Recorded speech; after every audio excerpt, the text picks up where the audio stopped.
morning, Swain Event crew. The new year is here and it's the 2022 East Tennessee real estate season. As I always do, I'm going to shoot straight with you. If you have a home to sell, then you need to give me a call ASAP.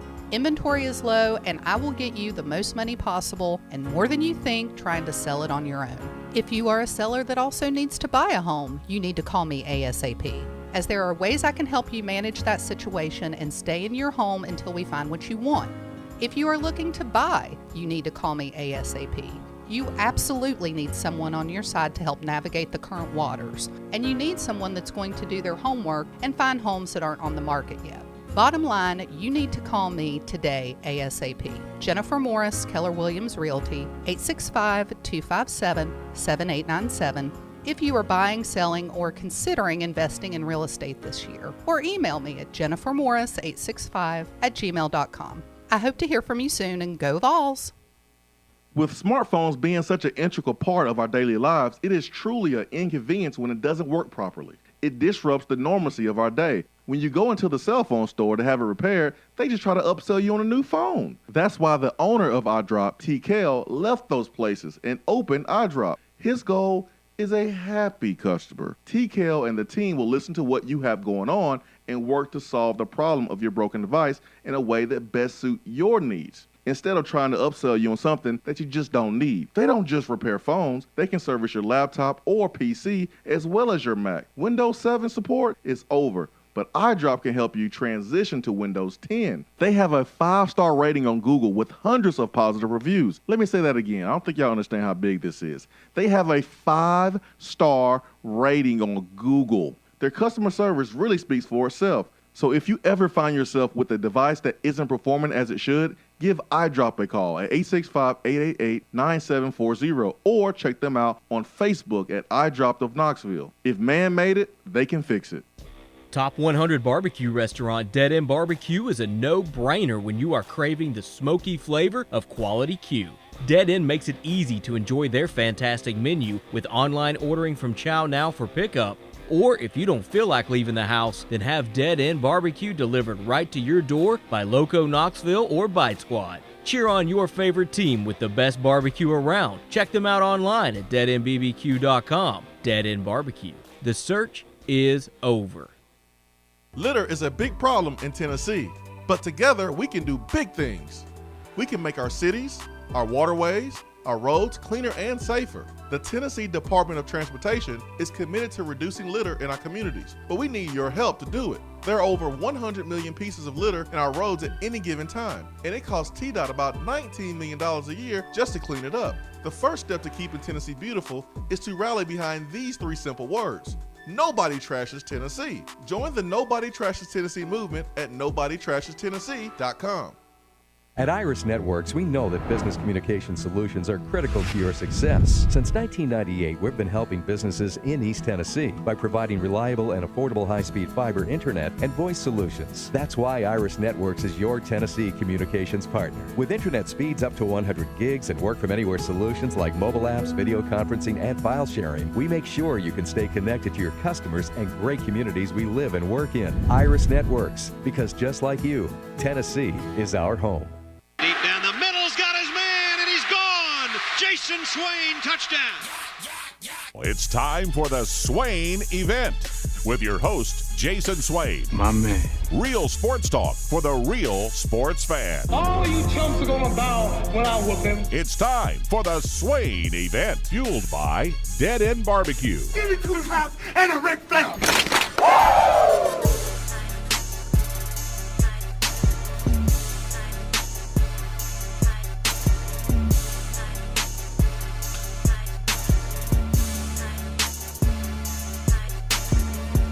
Swain Event, SwainEvent.com, fueled by Dead End Barbecue, top 100 barbecue restaurant in America, 865-255-03. It is officially game day. I know I'm ready. Question is Ben McKee ready? I think Ben McKee is ready too. Ben McKee is live in Indianapolis, Indiana. Has been, hey man, you almost there? He said on his way up there, I'm in the middle of nowhere. I go, Ben, Yeah, almost there. That's Indianapolis for you, or the trip to Indy. Ben, good morning, man. Good morning. How are you? I'm great, man. I'm ready for some basketball. We got something last night. We got some real NCAA tournament vibes last night as Rutgers and Notre Dame squared off. Double overtime. Notre Dame already busted my bracket because I picked Rutgers to win, but Rutgers is going home to Tennessee. Longwood today, 2:45. I'm ready for it, Ben. Yeah, it's not a great night for my bracket after I started 2-0 on Tuesday. I had Rutgers winning last night as well, and I had Bryant beating Wright State, and neither one. So, a mixed bag of results early on for my bracket, and I guess I need to fill out my bracket this morning and make some tough decisions this morning on who's going to win these matchups, because it's going to be a hectic next 2 days, 4 days really, all throughout the weekend, today through Sunday. I think there's going to be some pretty crazy college basketball. It's crazy every single year. I don't think this year's going to be any different. We had a couple plays at the rim, long distance three-pointers last night in the Notre Dame Rutgers game that sent the game to one overtime and then sent the game to a second overtime. It was good. Wright State got the win over Bryant, and Old Kiss, I mean, he shot the ball 50 times, so of course he's going to get his, but he did not shoot a great percentage. And you can just tell Wright State gave him trouble. I think you were still on the road while this game was going on. Yes, I did not get to watch any basketball, but I did see the highlights and hear the interviews and listen to the great Candace Parker when I got into the hotel room. So I am aware of what took place. And how about those Wright State uniforms? They were something else, weren't they? Yeah, I mean, I thought Texas A&M Corpus Christi uniforms were the worst. I still think they are the worst I've ever seen. But Wright State was like, hey, hold my beer. We'll show you. We'll show you got the worst uniforms in the tournament. Yeah, hard to go in too hard on them because they were camo, the digital camo, but they were popping off the screen, I guess you could say, and good for Wright State that Drew Gilbert, they didn't have to worry about Drew Gilbert last night. That Drew Gilbert did not ruin another one of their postseason runs. I know that's right. Drew Gilbert, bat flip king. He the real king. Big bets coming in on Duke. I don't know why, but people are putting a lot of stock in Coach K's last season and at the North Carolina game at the end of the season for Duke and the ACC tournament. I don't know why anybody would put Duke as champions. But, hey, you just never know. This is March Madness, and 2021-22 season has already started off mad. Couple topics that we'll cover today. Benjamin, if that's okay with you. I guess so, but real quick, I was going to add the reason I said a moment ago that I think it's going to be a crazy weekend, even crazier than normal, is because there's not really a team that I just 1,000% love on the bracket. There's really not. And, I mean, you have Arizona, Gonzaga, Tennessee. I think they're the three best teams that are playing their best basketball right now. But Duke, you mentioned everybody's betting on Duke. I don't have a lot of faith in Duke. They've, according to the metrics, have gotten worse over the course of the second half of the season. And entering the tournament, they rank as low as they have all season in the metrics. So I know that the madness is always real in March, but I even think by March Madness standards because there seems to be so much parity and not really that one bona fide elite team that appears better than the rest. I think it's going to be even more madness than there typically is. Man, you got some work to do in your bracket, man. You don't have time. You don't have much time because Tennessee plays at 2:45. So you got to get to it. You got to get to it. 12. So Colorado State, Michigan, the game that Tennessee will feed into if Tennessee can avoid an upset this afternoon. That game tips off at like 12:10 or something along those lines. So I've got to get these picks made. I've got a good feel for my first round picks. It's the round of 32 and the Sweet 16 and the Elite 8 that I'm being a coward, quite frankly. I'm scared to make some picks. You just got to let it go, man. You got to close your eyes and just pick a team. Pick a team. Colorado State, Michigan, you mentioned, they play at 12:15. North Dakota State and Providence, they play at 12:40. The Colorado State game, Michigan game is on CBS. Providence, South Dakota State, True TV. Memphis, Boise State, 1:45 on TNT.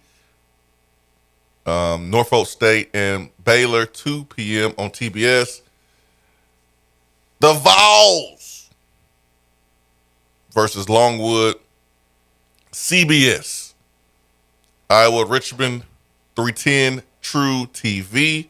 There's a lot of games today. It's opening round, baby. Gonzaga plays at 4:15. North Carolina Marquette plays at 4:30. Man, it's. I'm not even halfway. I think I'm halfway done. New Mexico State, UConn, 6:50. St. Peter's, Kentucky, 7:10. Go St. Peter's.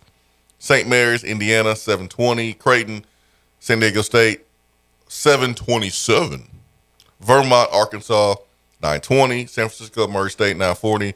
Akron, UCLA, 9:50. Texas Southern and Kansas, 9:57 p.m. tonight. So, a gang of games today. Which one are you most excited about outside of Tennessee?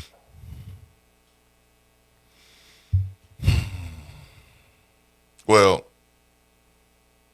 I see what you try to do, Ben. You tried to make it outside Tennessee, but I'm going to pick a game that's right there and has everything to do with Tennessee. That's Colorado State, Michigan. I want to see who we're going to play next. That's the game that I'm probably most excited about. If I had to pick a game that doesn't have anything to do with Tennessee, like at all, it's probably Boise State, Memphis. I want to see what Memphis is going to do. The 8-9 matchup, that's probably the game that I want to see. I think the rest of the games are going to be blowouts. And then after that, I would say North Carolina Marquette. That's probably the game. How about you? Excited about North Carolina Marquette? Yeah. The rest of these games are going to be average at best teams. Yeah, but we had two teams last night play that was average, and it was a great game that went to double overtime. I know. These games today are going to be blowouts. Right. You're probably right. North Carolina Marquette will end up being terrific. The one I'm most excited about outside of Tennessee is probably Murray State and San Francisco, just because I really love Murray State and Swain. Speaking of me being a coward on my bracket, I did pin in Murray State in the Sweet 16 after beating Kentucky in the round of 32. Is that your heart talking? I hope not.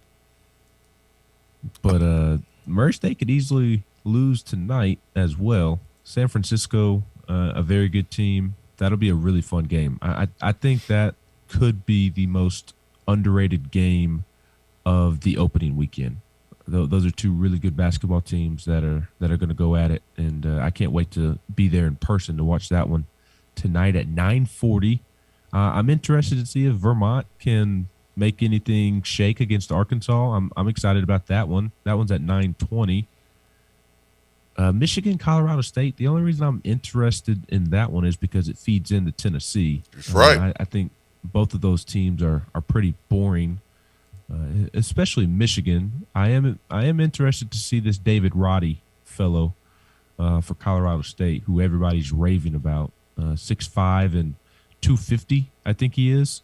And they say all 250 is in his chest, and he just bullies people. He's PJ Tucker. He's Grant Williams. Those are his comparisons. I was reading The Ringer and Kevin O'Connor and his draft board that he released this week, and he had David Roddy number 30 on his prospect board and was comparing him to Grant Williams and PJ Tucker because he plays in the post, but obviously at 6'5", 6'6", that's not ideal, and he still takes it to people because he is just an ox. But obviously, when you look at the NBA, a little too small to play a 4 or 5 like a Grant Williams, like a PJ Tucker. But then also, he presents problems for guards when they're matched up on him because of his size and his strength. So I'm fascinated to see him in person. But aside from him, I think the two teams, just Colorado State and Michigan in general, they kind of bore me, quite frankly. I'm really excited about Memphis, Boise State. Like you said, that should be a really good game. South Dakota State, Providence. I love both of those teams, and I don't really know who I'm going to pick in that one, to be honest with you, because I like Providence and I like South Dakota State. Aside from that, yeah, I mean those are pretty much the ones that I'm fascinated by the most. Richmond, Iowa, that maybe has potential. New Mexico State, UConn has potential. We get it, Ben. You looking forward to all the games.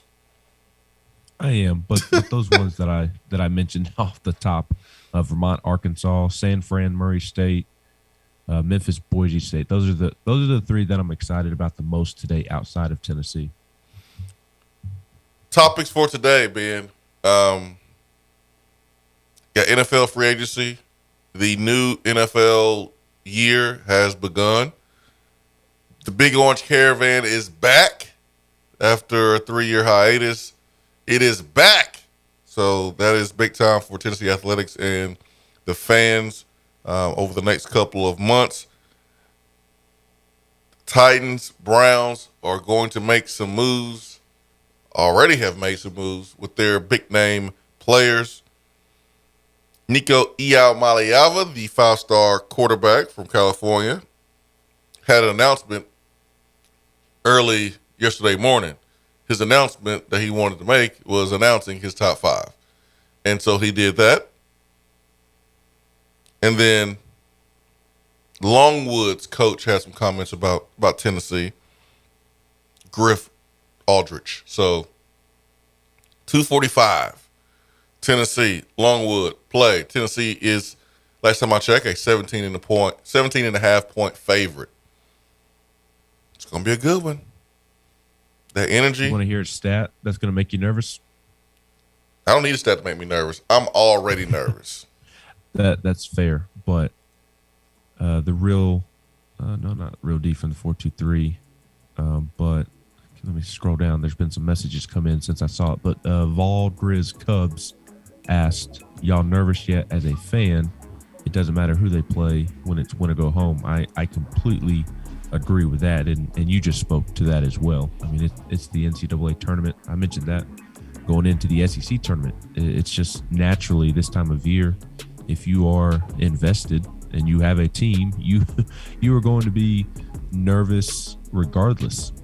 But I'm even more nervous, Swain, because Tennessee does not have good luck in the NCAA tournament, and Rick Barnes does not have good luck in the NCAA tournament. In his last 13 games against the spread in the NCAA tournament, Rick Barnes is 1-11-1.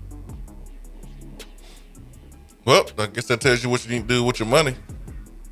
Keep it in your damn pocket when it comes to betting on Tennessee.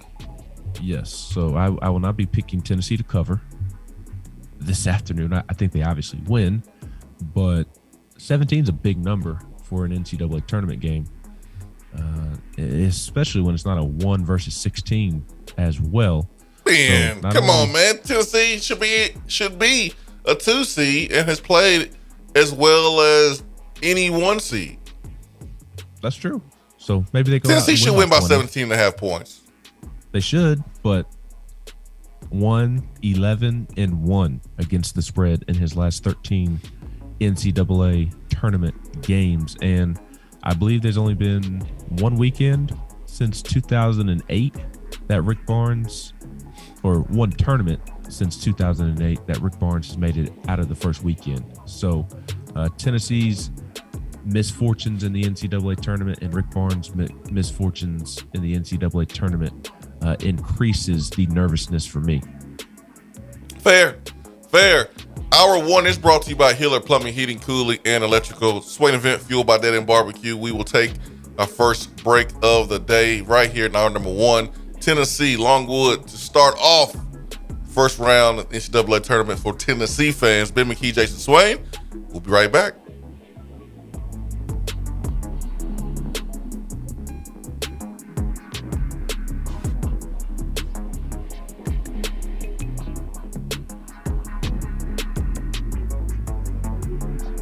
If you want to be part of the show, call the Irish Networks hotline at 865-200-5503. Hello? Is that as low as you can go? Okay, thank you. Hello, is that as low as you can go? Okay, thank you. What are you doing? Calling around to get the best rate on a car loan. Why? Everyone knows Alcoa 10 is the best choice to purchase a vehicle or refinance your current loan. And with low interest rates and 90 days to your first payment, it's a no-brainer. You can even apply online and sign all the documents from the convenience of your home. Yeah, I don't know what I was thinking. Alcoa 10 Credit Union. It's so easy. Go to atfcu.com for details. Rates are dependent on credit score and equal housing lender.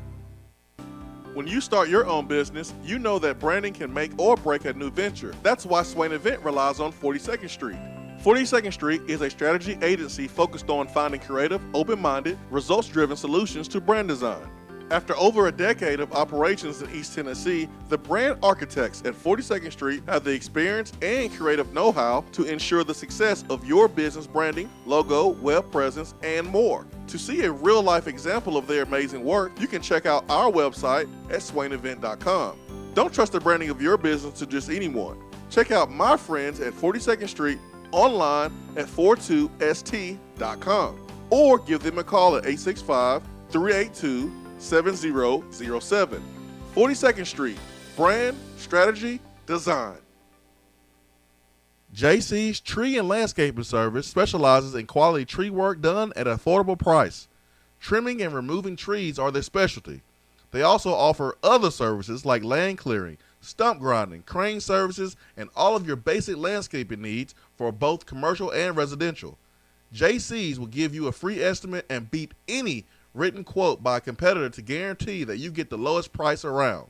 Don't risk your land with a fly-by-night service. JC's Tree and Landscaping is licensed and insured.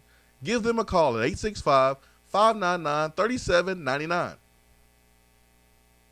Top 100 barbecue restaurant Dead End Barbecue is a no-brainer when you are craving the smoky flavor of quality Q.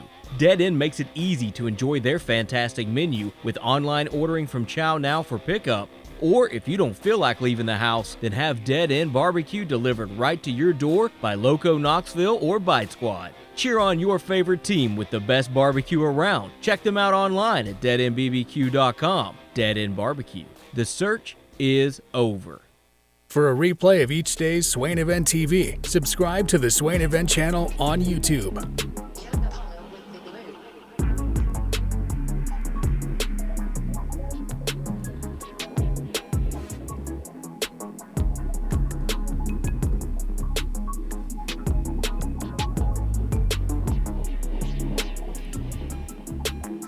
Jason Swain, Ben McKee, Swain Event, fueled by Dead End Barbecue, top 100 barbecue restaurant in America. Ben is right there in Indianapolis, ready to get into thick of things. Good to see the crowds, though. Good to see the crowds at the games. Getting back to a little bit of normalcy with the NCAA tournament. 865-255-03. The way this works today is because Ben is working hard. Covering the Vols. If you give us a call, tell us who you are, tell us where you're calling from. We're going to throw you right into the conversation. So be ready to go. 865-255-03. Hour one is brought to you by Hiller Plumbing, Heating, Cooling, and Electrical. Wayne. Yo. So I'm staying northwest of Indy because it was significantly cheaper to stay outside of the city, as you can imagine. Mm-hmm. And I made my way through downtown Indianapolis to get over here. Don't blink. Don't blink. You'll miss it. I could see Lucas Oil off in the distance. Mm-hmm. And they had this poster on the outside of its depth chart. And it didn't have anybody listed as a quarterback.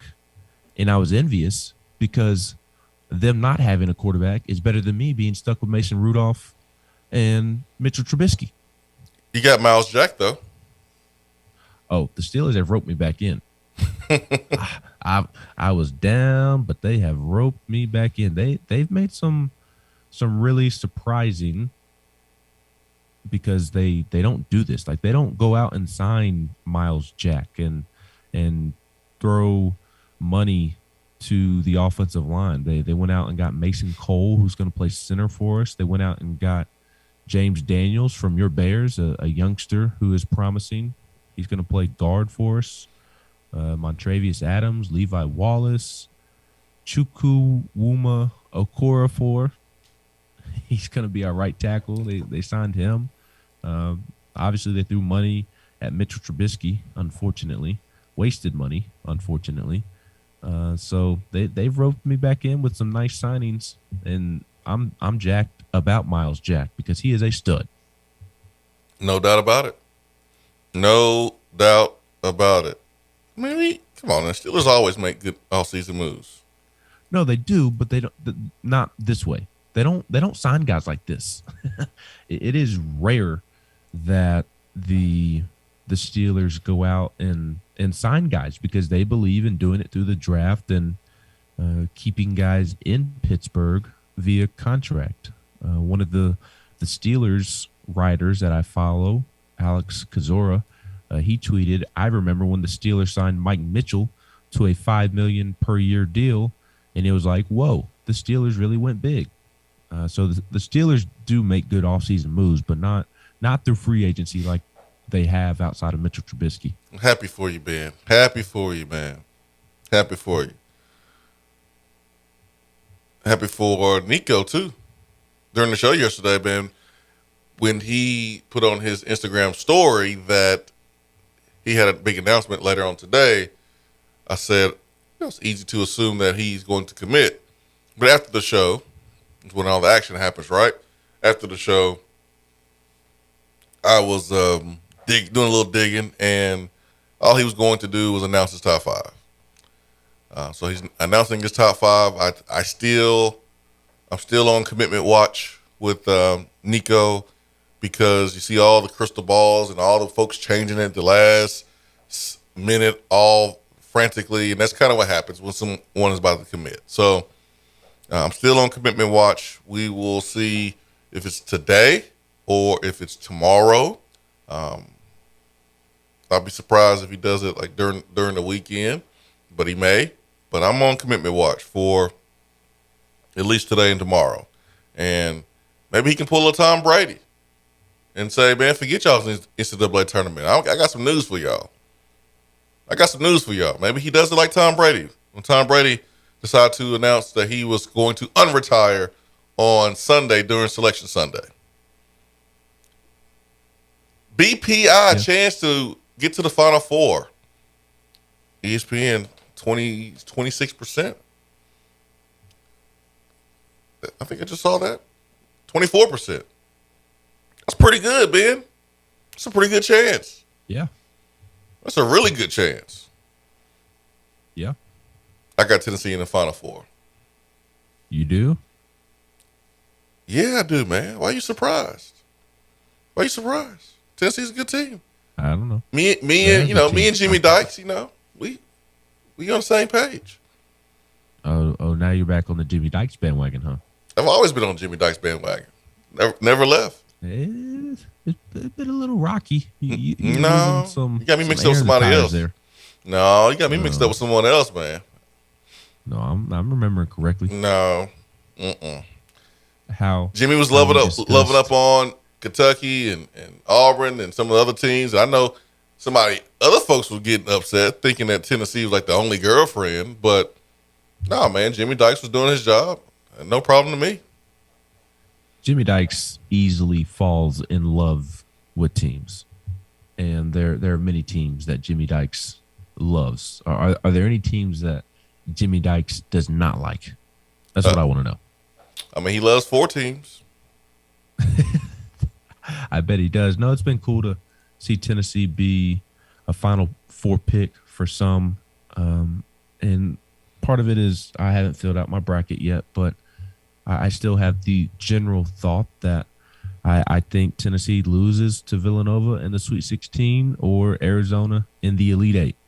And if Villanova or Arizona gets upset before Tennessee would run into them, then I do think Tennessee makes the Final Four. I'm just in believe it when I see it mode. And it's not really this particular basketball team. It's just, again, like I was saying before going to break, Tennessee has not had good fortunes in the NCAA tournament, and Rick Barnes has not had good fortunes in the NCAA tournament.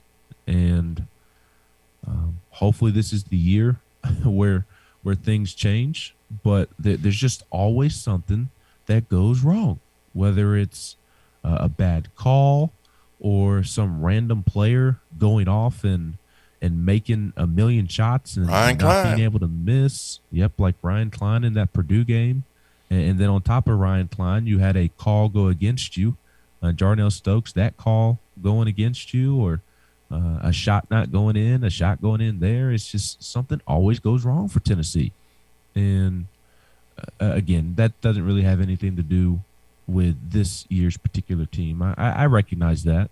And I also said earlier that I do think Tennessee is playing as well as anybody on the bracket. I think Gonzaga, Arizona, and Tennessee enter the tournament in the best situation based off of how they've been playing. But I don't know. Maybe it's because I saw Villanova beat Tennessee, and I understand that was several months ago. But that matchup scares me. And I haven't definitively picked that game. I haven't filled it out on my bracket yet. So there's still time for me to change my mind. But just kind of a general thought without getting too in the weeds is that I think Tennessee makes a Sweet 16 and Elite 8 run that ends against Villanova or Arizona, just because those are the two of the top teams in the country.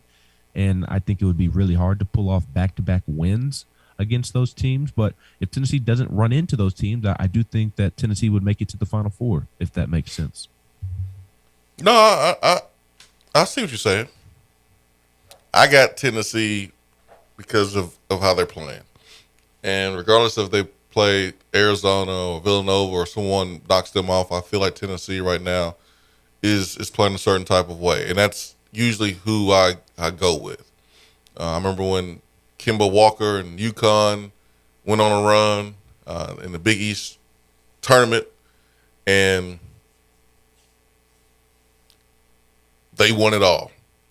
I remember when Syracuse did it with Carmelo Anthony. I remember these teams playing a certain type of way at the end of the season, regardless of their seeding, and making a run. I feel like Tennessee is in that same conversation. Jimmy Dykes' Final Four is Gonzaga, Kentucky, Tennessee, and Iowa. Iowa being the 5th seed, Iowa coming from the Midwest region, the same region where Kansas is in. So there are people that's not picking Kansas probably for the same reason why you're not picking Tennessee to go to the Final Four, because they just haven't done it in so long. I mean, the last time they really did anything was when Mario Chalmers was there. I think that was like 2000. Was that 2006? That's a long time ago against Memphis. 2006. Or I think that was 8. I think that was 2008. Because that was that's what I remember. Yeah, that was glorious. Yeah, that was a Memphis team that Tennessee beat because Derrick Rose was on the team. I want to say it was 2007, 2008, somewhere around there. But I do have Tennessee in the Final Four, and the struggle was picking with my head and not my heart, but my head prevailed. Interesting. 865-255-03. Bulldog Brian says, anybody picking Chattanooga? I want to. Nope, I'm not. I don't appreciate your disrespect for our fellow East Tennesseans. You have not taken them seriously since they won the SoCon, and you need to pick it up in terms of your respect level for the Mocs, okay? Chattanooga's playing against a freaking dinosaur. Okay, and what did that dinosaur do last year? Not enough. Choked when it mattered. When it mattered Not most, enough. He and his team choked. Right. He didn't do enough, but he'll do enough against UT Chattanooga in my Dan Mullen. I just don't trust Illinois. I think that they'll beat UTC, but I just don't trust them. I'm gonna pick Illinois, but seriously, I would not be surprised if UTC won that game. Last year, Illinois, they lost to Loyola Chicago. God, dog, can they just go away? Can they just go away? Who did you have Tennessee beating on your path for the Vols to the Final Four? Colorado State, Villanova. Hold on, let me. Here we go. Colorado State. I got to beat in Villanova, and then I haven't beaten Houston. I got Houston beating Arizona. Ooh, Lord. I know, man. Got to get some upset somewhere. With Arizona, well, first, let me throw this fun fact in here because I'm about to give you a fun fact about Arizona and ask your thought on this fun fact about Arizona. But first, I'm going to give you a different fun fact that pertains to Longwood and the fact that Longwood, Swain, is the shortest team in the tournament, according to average height. Just think it's funny that Longwood is the shortest team in the bracket, but here we are. Arizona, on the other hand, it's cold in Indianapolis. I'm sure it is. It was actually 72 and sunny yesterday, and supposed to be the same today. But cold out there Arizona, Arizona's the youngest team in the bracket, and they have a first-year coach in Tommy Lloyd. How much do you think that will impact Arizona? Because we haven't seen a ton of teams over the course of history do well with young teams and a first-year head coach in the tournament. And that's actually something that I like about Tennessee, is that Tennessee has had NCAA tournament scars. I really think that benefits Tennessee, that they have those scars and they've been through the war and they understand what needs to happen in order for them to have success. I really think there's a lot of value in that. And I think Arizona is arguably the best team in the country, but they don't have those scars. And they're young, the youngest team in the bracket. Their coach is excellent, but it's his first NCAA tournament as a head coach. Kerr Kisa, or whatever his last name is. Yeah, Kirk. He's dealing with that nasty ankle injury. Yeah, that point guard. Mm-hmm. Yeah. So I'm weary about Arizona, mainly because of them being the youngest team in the bracket and not having those scars. I think that could really play a factor when it gets crunch time. I mean, they may not respond well because of all the pressure. It may be the case. I got them going home. So usually The Sweet 16, huh? I got them going home, man. Usually teams that folks hype up are the teams that go home, and everyone's been talking about Arizona. This is the year where there's not a clear-cut best team or best two teams, and the experts have done it again. They're latching on to Arizona. I'm going opposite. I'm going with Houston. And I may be wrong, but I got to pick some upset somewhere. So you have Houston in the Elite Eight. You right. I have Houston losing to UAB. Well, if that happens, I'm going to be in trouble. Well, if that happens for you, I'm going to be in trouble. Well, I hope it happens for you. I want you to lose all your picks, except for Tennessee winning picks. I have beat you every year when it comes to the bracket. Luck. The last two are luck. 865-255-03. Just straight luck. Simple as that, Ben. You just gotten lucky. That's it. It's all good. Payback today. Just like Tennessee's going on a revenge tour. Hope we play Villanova. I hope we play Arizona, even though we beat them the first time. I want to play Loyola Chicago. This is a revenge tour. I'm going on the same tour with Tennessee. I'm going to win the bracket this year, Ben. You're going to take these L's. 865-255-03. Ben McKee, Jason Swain. Be right back.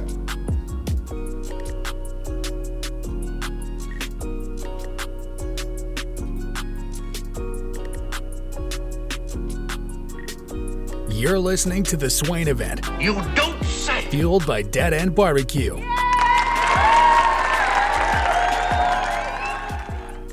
Top 100 barbecue restaurant Dead End Barbecue is a no-brainer when you are craving the smoky flavor of quality Q. Dead End makes it easy to enjoy their fantastic menu with online ordering from Chow Now for pickup. Or if you don't feel like leaving the house, then have Dead End Barbecue delivered right to your door by Loco Knoxville or Bite Squad. Cheer on your favorite team with the best barbecue around. Check them out online at deadendbbq.com. Dead End Barbecue. The search is over. Litter is a big problem in Tennessee, but together we can do big things.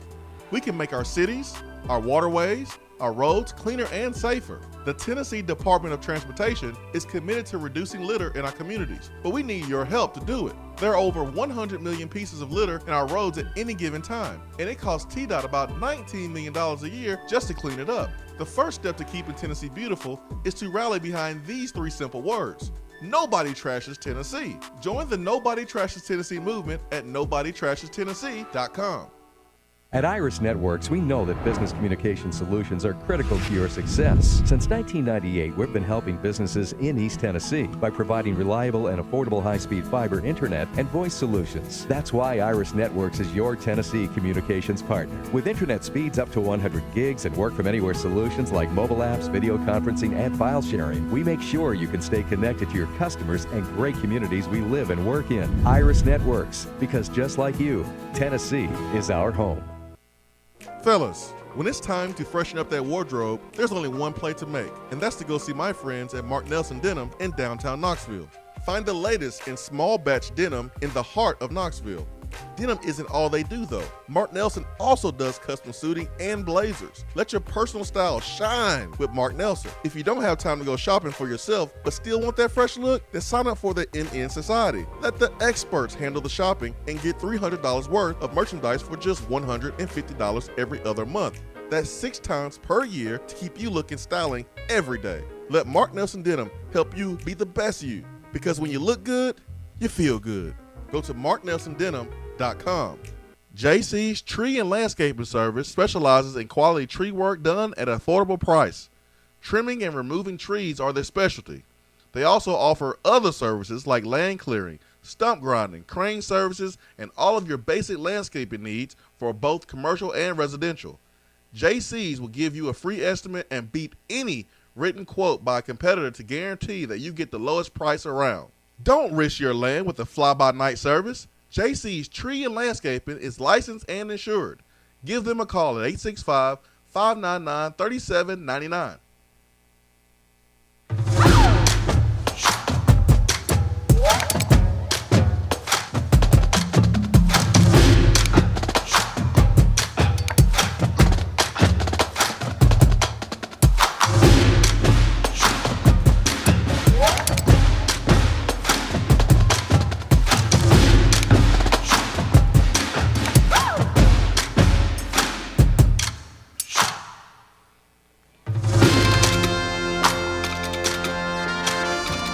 Time for Around the SEC, and man, this is so appropriate for today.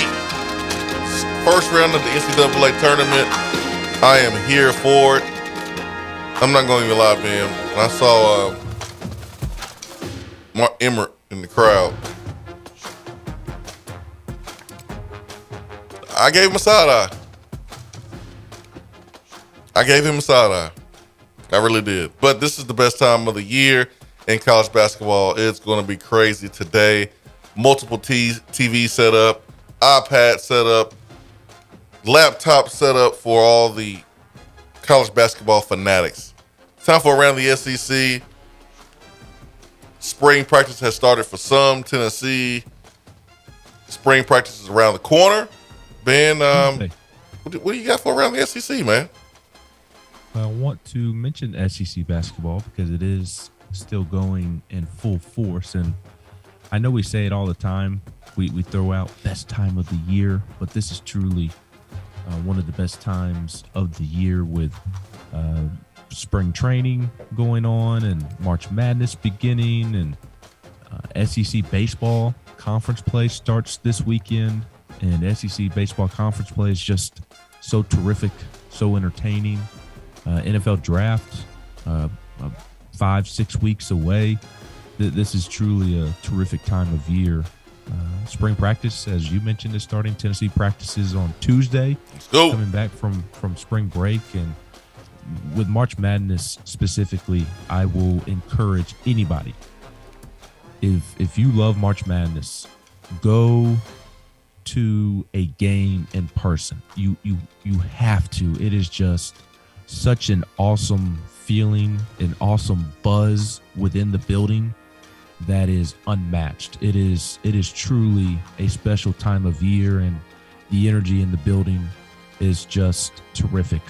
And I can't wait to be inside of the Pacers home arena here all day today. I'm going to try to be there for all 4 games just because it is the NCAA tournament, and it is just amazing. But we had some NIT basketball last night, Swain. 2 SEC teams in action. Mississippi State lost to Virginia 60-57. Mississippi State was on the road for that first round matchup. And then Florida, how about Florida without a head coach, beating Iona and Rick Pitino 79-74. That was a bit surprising. But Florida gets a first round NIT win. So congrats to the Gators. Maybe they can hang a banner to start next season. In terms of other SEC basketball teams, 3 will be in action today, and 3 will be in action on Friday. Before I mention the ones that will be in action today, we did have a question earlier from Bulldog Brian, LSU or Iowa State, which is on Friday at 7:20 p.m. I took Iowa State. I'm not picking a team without a head coach. I do think LSU has better athletes, better talent, but I can sleep better at night if I get it wrong picking against the team with no coach. If LSU wins, so be it. But I took Iowa State. How about you, Swain? Ugh. Let me check out my bracket. Let me see what I did over here. Let me see what I did. Right below Tennessee. Oh yeah, I picked Iowa State. Yeah, I picked Iowa State too. And Iowa State has not been very good the last month or so. It's just, again, I refuse to pick a team that doesn't have a head coach. Yeah, personal feelings I took out of it completely. Well, are your feelings about LSU basketball different now that Will Wade's no longer there? Yeah, a little bit different. I still don't like any other SEC team. Right. But I don't despise LSU as much because Will Wade's not there. I agree. But the 3 teams that are in action today is Tennessee, Kentucky, and Arkansas. Longwood versus Tennessee, 2:45 p.m. on CBS. The ESPN app is telling me that Tennessee is now up to an 18-point favorite. St. Peter's and Kentucky, they'll square off at 7:10 p.m. on CBS as well. Kentucky also an 18-point favorite, and Kentucky is here in Indianapolis as well. So not looking forward to see the Big Blue Sea this afternoon and all throughout the day and weekend here in Indy, but whatever. Not the first time I've had to deal with it. And then the nightcap is Vermont and Arkansas. 13 seed Vermont versus 4 seed Arkansas. That gets going at 9:20 p.m. on TNT. Arkansas, a 5-point favorite. So those are your teams in action tonight. Aside from SEC basketball, let's scroll down my notes here on Twitter. Ole Miss landed a transfer commitment from former SMU running back Ulysses Bentley. Bentley had 1,523 rushing yards and 15 touchdowns the last 2 seasons at SMU. And after Ole Miss lost 5 of its top 6 rushers from last season, they've now added Ulysses Bentley from SMU. And remember, they added Zach Evans as well from TCU, the former 5-star running back. So Ole Miss making some headway there in the portal. And the last thing I've got for you, Swain, is probably the biggest note, SEC note, outside of SEC basketball. JT Daniels, who is in the transfer portal. He is planning on visiting an SEC East school this weekend. And he's visited Oregon State recently, which is weird, and I think speaks to the market for JT Daniels. Trying to play. I know, but it's Oregon State. He's trying to play, man. He's trying to go to the best place where he can play right now. He had to sit and watch another quarterback win national championship who looked like Screech. Fair enough. Oh, I love Screech. He's like, this ain't happening again. I don't blame him, but still, Oregon State. But now he's going to go to Missouri. He's going to go visit Missouri and Eli Drinkwitz. So Oregon State has been viewed as the favorite and been generating the most buzz there.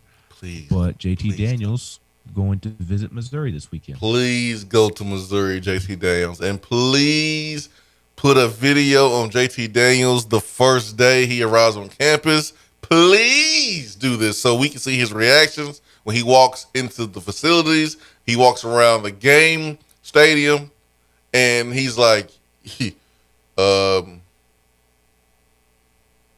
you telling me I'm going to get a rock after I finish my career here? That's what y'all going to give me, a big rock. So y'all actually sit on the rocks during the game? Where's the rest of the stands? Where's the seats? I want to see him go from USC to Georgia to Missouri. I can't wait to see his reactions.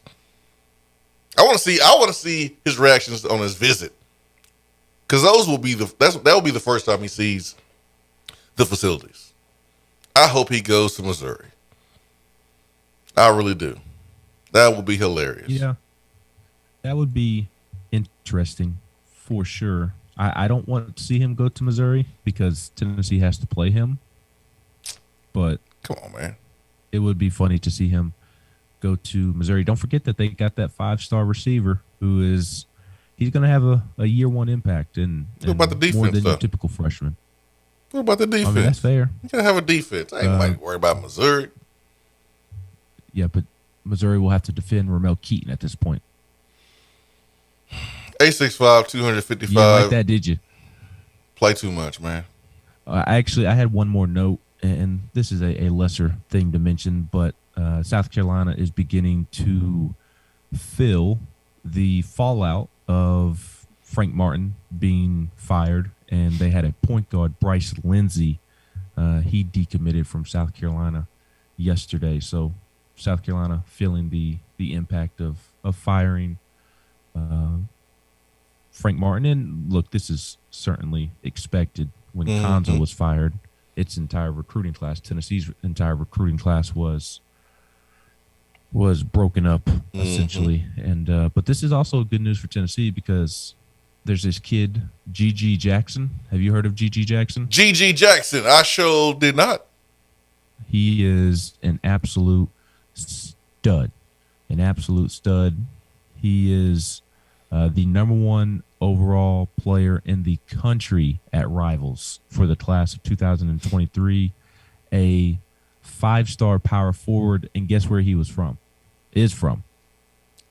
South Carolina. Columbia, South Carolina. And he loved Frank Martin, and that was going to be the only reason he went to South Carolina. He wasn't going to South Carolina. South Carolina has made a coaching change. He is not going to go to South Carolina. Here's a good thing, though. The other teams that he was mentioned with, they'll either have first-year coach, or second-year coach. So Duke is in the mix. North Carolina is in the mix. Maybe Frank Martin is like, hey, son, where you need to go is Tennessee. That's where you need to go. Yes. G.G. Jackson. Let's go. I'd be surprised if he got out of the Carolinas. I'm sure he'll end up at Duke or North Carolina at this point. It happens. Coach get fired, recruits, players on the team, especially now with the transfer portal. Those players fear the unknown, and I would too. 865-255-03. Arkansas Vol wants to know the time of the second round game. To be decided. All of the games are to be decided. So it'll come out tonight. Mm-hmm. Once they typically come out after the day's games.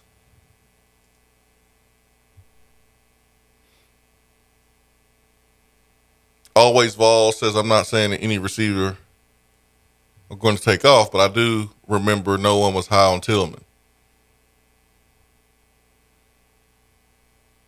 Okay, Always Vols. So you think Ramel Keaton's going to take off? That's what I got from that.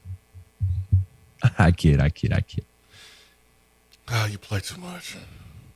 I was talking to Always Vols. No, Always Vols would text in what he texted if you didn't bring up the fact that Ramel Keaton's going to be a star receiver. As of right now, he's your starting receiver. So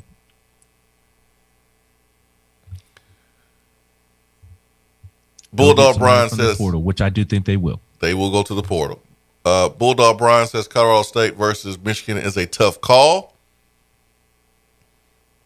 I agree. I took Colorado State, as I mentioned, and Swain, I want to give you some more info on David Roddy real quick before we hit the top of the hour. I mentioned him earlier, and the scouting report that Kevin O'Connor had for him over on the Ringer, and he, in shades of, who he reminds him of is Grant Williams, DeJuan Blair, and Admiral Schofield. 6'6", 255, shoots 46% from three, 19 points, 7 rebounds. Supersized wing with shot creation skills, but players with his body type rarely succeed in the NBA. But he is a terrific college basketball player. Is that going to help? I mean, he's the reason I picked them over Michigan. I got Michigan going home too. Now, it wouldn't surprise me if Michigan won. Michigan's beat teams like Purdue and Wisconsin and so on and so forth. Yeah, so they beat we'll see. Michigan has talent. They don't like talent. That's not their issue. That's true. They got talent. And, I mean, this team was a team that had a chance to go all the way last year. So they do have some talent. They do have a little bit of experience. Hunter Dickinson is a problem in the post. Very skilled big man. Young, but still beyond his years. Very mature. So Michigan could win this game, but I'm going with Colorado State. Got to pick some upsets. Even though Colorado State is the 6th seed and Michigan is the 11th seed. Hour 2 coming up. Just because you can't call in doesn't mean that you have to sit on the sideline. Impact the show with a text box. It's part of the free Swain Event app. In this day and age, the way we work is changing and evolving. Businesses still moving forward despite your work location changing and supply shortages affecting a number of different areas. Office furniture is not immune to the halt in the supply chain. This is why Office Furniture Outfitters has purchased desks, chairs, and tables in bulk to provide you with in-stock options for your place of business, no matter if it's in an office building or at your house. Office Furniture Outfitters is the local supplier for Herman Miller, and they keep Aeron chairs in stock. They will come to your office, lay out, and make recommendations. No project is too big or too small. You can visit them on location at 17th Street and Grand Avenue in the Fort Sanders area, or online at ofonox.com, or give them a call at 865-524-3003. Office Furniture Outfitters, providing East Tennessee's biggest selection and best value for office furniture since 1995. If you're coming to Knoxville and need a place to stay, do yourself a favor and book a room at Hampton Inn Paper Mill, also known as the Hampton on the Hill. This award-winning property is literally in the top 5% of all Hampton Inn properties. The GM, Stephen Lawrence, is a good old local boy who grew up in the business around Knoxville. He and his staff are always available, always willing to help, and will go above and beyond for their guests. The newest Hampton Inn in Knoxville has clean, affordable rooms, flat screens, fridges, and microwaves in every room. Plus, breakfast is included in every rate. Not to mention, there's also a pool and fitness center on site. If it wasn't so close to amazing restaurants, bars, and shopping, you would never want to leave. At only 6 miles from campus, you're still right in where the big orange action is. Go to HamptonInn.com, search Knoxville, and book your room at the Hampton Inn Paper Mill, or call 865-693-5400. We're here with Dr. Michael Carlson of Tennessee Regenerative Sports Medicine to discuss PRP, platelet-rich plasma. If you have orthopedic injuries such as shoulder pain, knee pain, Achilles tendonitis, or tennis elbow, you should give them a call. Good to be back, Jason. We specialize in non-surgical orthopedics, so we treat damaged tendons, ligaments, and joints, including rotator cuff injuries, knee injuries, and elbow and foot problems by using ultrasound-guided injections with PRP. And this form of treatment helps stimulate the body's own reparative process and assist in the healing of damaged tissue. Doc, what makes your training different than others? I've been practicing in Knoxville for over 26 years, and I'm certified in interventional regenerative orthopedic medicine through the American Academy of Orthopedic Medicine. They've been the leader in this form of treatment since 1983. I also teach this form of treatment on a national and international basis to other physicians, residents, and medical students. Here in our clinic, I'm the one doing the procedure, and we're using your own PRP, which are concentrated platelets, to treat your injury. So in other words, Jason, it comes from you and it goes back to you. So you know exactly what you're getting and know exactly the level of training involved. Do what the pros, college athletes, and I have done, and visit them online at trsportsmedicine.com. Tennessee Regenerative Sports Medicine, East Tennessee's leader in PRP therapy.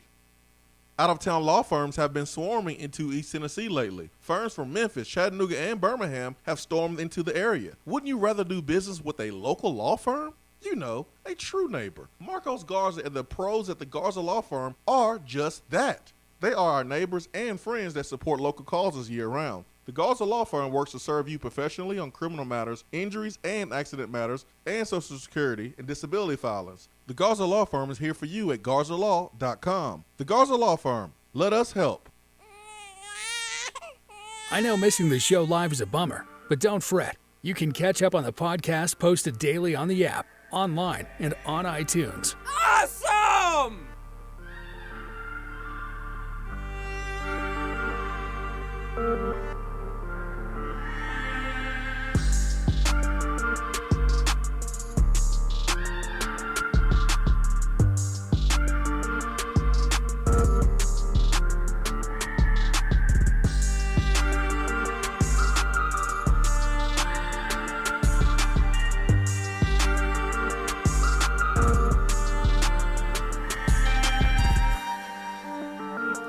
Eight 865-255-03, Irish Networks Hotline. Jason Swain, Ben McKee. I am live from the Low T Center Studios in cloudy, foggy, rainy Knoxville, Tennessee. Ben in Indianapolis for the NCAA tournament, first round, Tennessee versus Longwood. You gotta have a little bit of nerve to you if you are a fan of any team. Doesn't matter who you play, how much you're favored, Every team except for one will have tears in the locker room. That is the difference between college basketball and college football. More participation trophies in football. You play in a bowl game. They give you a t-shirt with the word champions on it. You get bowl gifts. You get a trophy. Hey, man, some coaches hug the trophy on the plane like it's freaking national championship. Some coaches remove the program's national championship trophy from years prior to put the bowl trophy on display. It's crazy. But football, you have that. Football, whole week. You go to certain events. The game is pumped up. And when you win, you actually feel like you won a championship. But you really didn't. You just got a chance to finish your season off with a win. Everyone is going to finish their season with an L except for one team. Except for one team. Vols. What'd you say? Vols. You say Vols? Mm-hmm. You been working on your bracket during the break? No, I've been scrolling Twitter at the first hour, but I just set my phone down and literally, as you asked me, that was pulling out a pen out of my backpack to start working on my bracket. Vols, huh? I don't know about you, but my stomach is already in knots, and it's not my usual bubble guts. I'm nervous, man. Even about Longwood. It's win or go home. I mean, Tennessee's basketball team, their season could be over today. And just the emotional side of things, it's the thoughts of, oh, Longwood, they're such a great three-point shooting team. They're not going to be able to miss today. So a little nerve-wracking. Understandable. I don't know how you couldn't be nervous. Yeah, I mean, I will be. I have been every time Tennessee's played in the tournament. Well, I was speaking in general, not you specifically, just anybody. I don't know how you can't be a fan of a team and not be nervous today. Maybe if you are a number 1 seed playing against a 16 seed, but hey, Virginia lost a couple years ago as a number 1 seed. So I mean, if I'm a fan, I couldn't even do that, knowing that happened. That actually happened. The first 16 seed to beat a number 1 seed. I would be nervous as a number 1 seed just from that experience. Now it's unlikely, highly unlikely, but still, I think some part of you as a fan should be nervous in a single elimination game where like anything can happen, any team can get hot, and we've seen stranger things. Like we really, really, really, really have. All right, let's get to the line, 865-255-03. And who do we have with us this morning? Yeah, Bulldog Brian. Bulldog Brian, good morning. How are you, sir? I'm good, man. It's good to hear from you. Thanks for calling. It's good to hear you guys too. Enjoy your show. I like the fact you guys talk about other stuff, other sports, and other things other than just Tennessee sports. But I know this is a Tennessee show, so just wanted to give Ben some encouragement because he's so nervous about his Tennessee Vols. I think the nerves are a good thing because I was as confident as I've ever been in the SEC championship, and we got our butts handed to us. I was not nervous at all. So nerves are a good thing. I think Tennessee's going to be fine. I think they make it to the Elite Eight, but not sure how much further they go other than that. But I think they're going to be fine. Wanted to kind of ask you, what was Turkey Man talking about yesterday with Kirby Smart? I don't know. What in the world was he smoking? So I wrote down strong. A few things. I tried to call in. So I wrote down a few things. So UGA has had a top 4 recruiting class every year since 2017. This year, we had 14 players invited to the combine, the most that UGA has ever had. Mm-hmm. We've been to 4 SEC championship games in the last 5 years, 2 national championship games in the last 5 years. Got a Natty, an SEC championship, and yesterday at the NFL combine, the NFL Pro Day that we had at UGA, we had 132 NFL personnel attended the Pro Day, which is a record for UGA. Had 6 NFL coaches there, and Ben's going to like this. Mike Tomlin was there, Bill Belichick, Mike McCarthy, Lovie Smith. There was a couple more, but I can't remember who they said. But I'm not sure how you get any better than that as a head coach for a SEC football team. You got to excuse Turkey, man. He just, SEC hate get the best of him.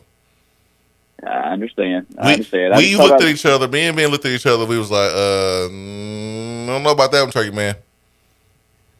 Well, for all the Vol fans out there, UGA is most nervous about SEC. I mean, about the in the SEC East, we're most nervous about the Tennessee Vols next year. So that should give you guys the confidence. I know I called in last year and told you that you guys your program is going to turn around, and I really still believe that. I think that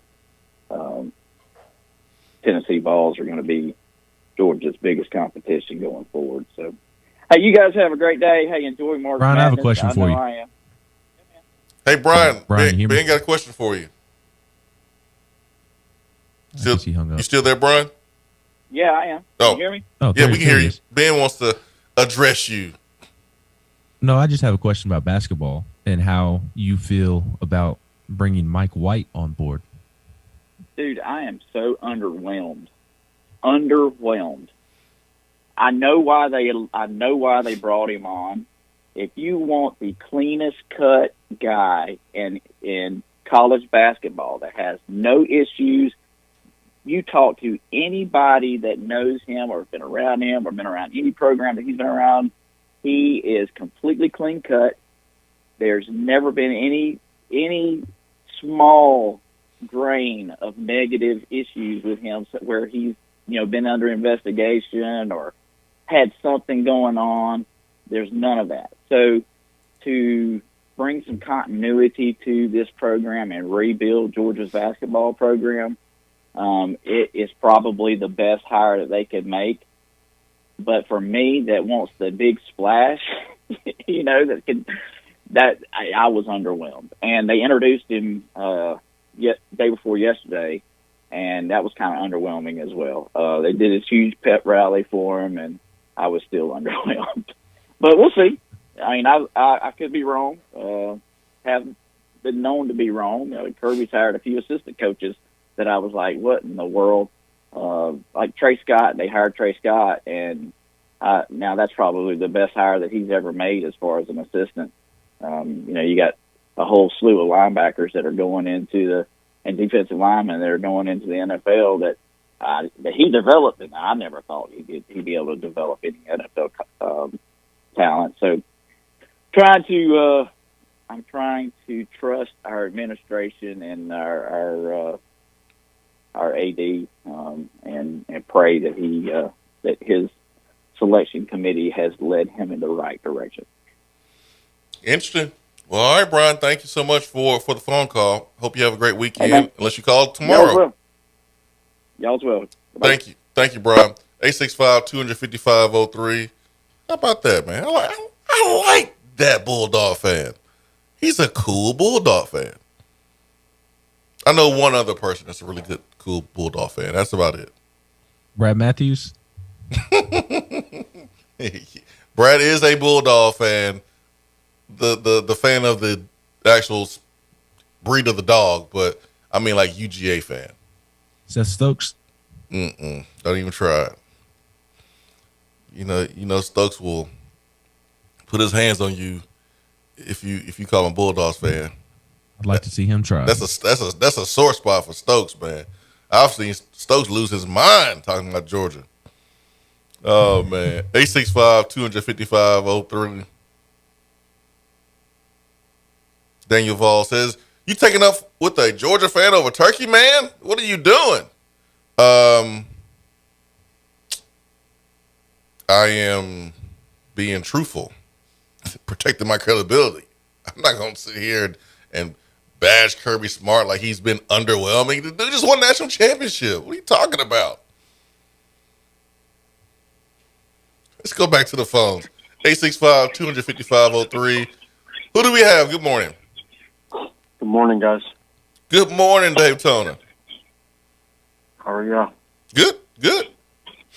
What's on your mind this morning? Down in the dumps a little bit today. I had my uncle transported to a hospice center. What's today? Tuesday night.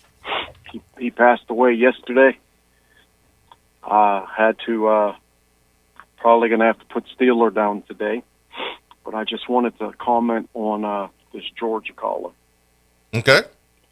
And tell him he can keep his balloon filled with air as long as he wants to.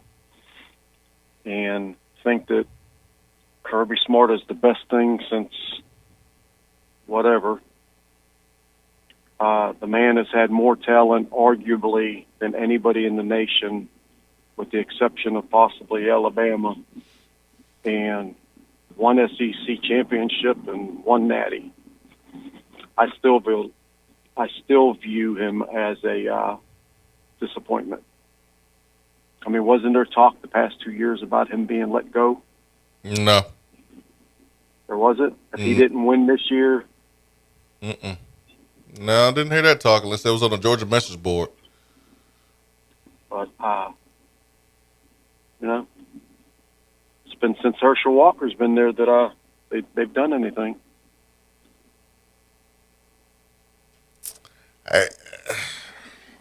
They got a natty last year. We didn't. So, I mean, props to them on that. But Kirby Smart by this time should have already had more than one natty. He's had the talent to do it. Well, right or wrong? I don't know if I can agree with you on that one. You don't think Georgia's had the talent prior to this year to have a natty? Yeah, they've had the talent, but they lost on a bomb from Tua to Devontae, Smith, like a last-second walk-off throw. They have won multiple SEC championships.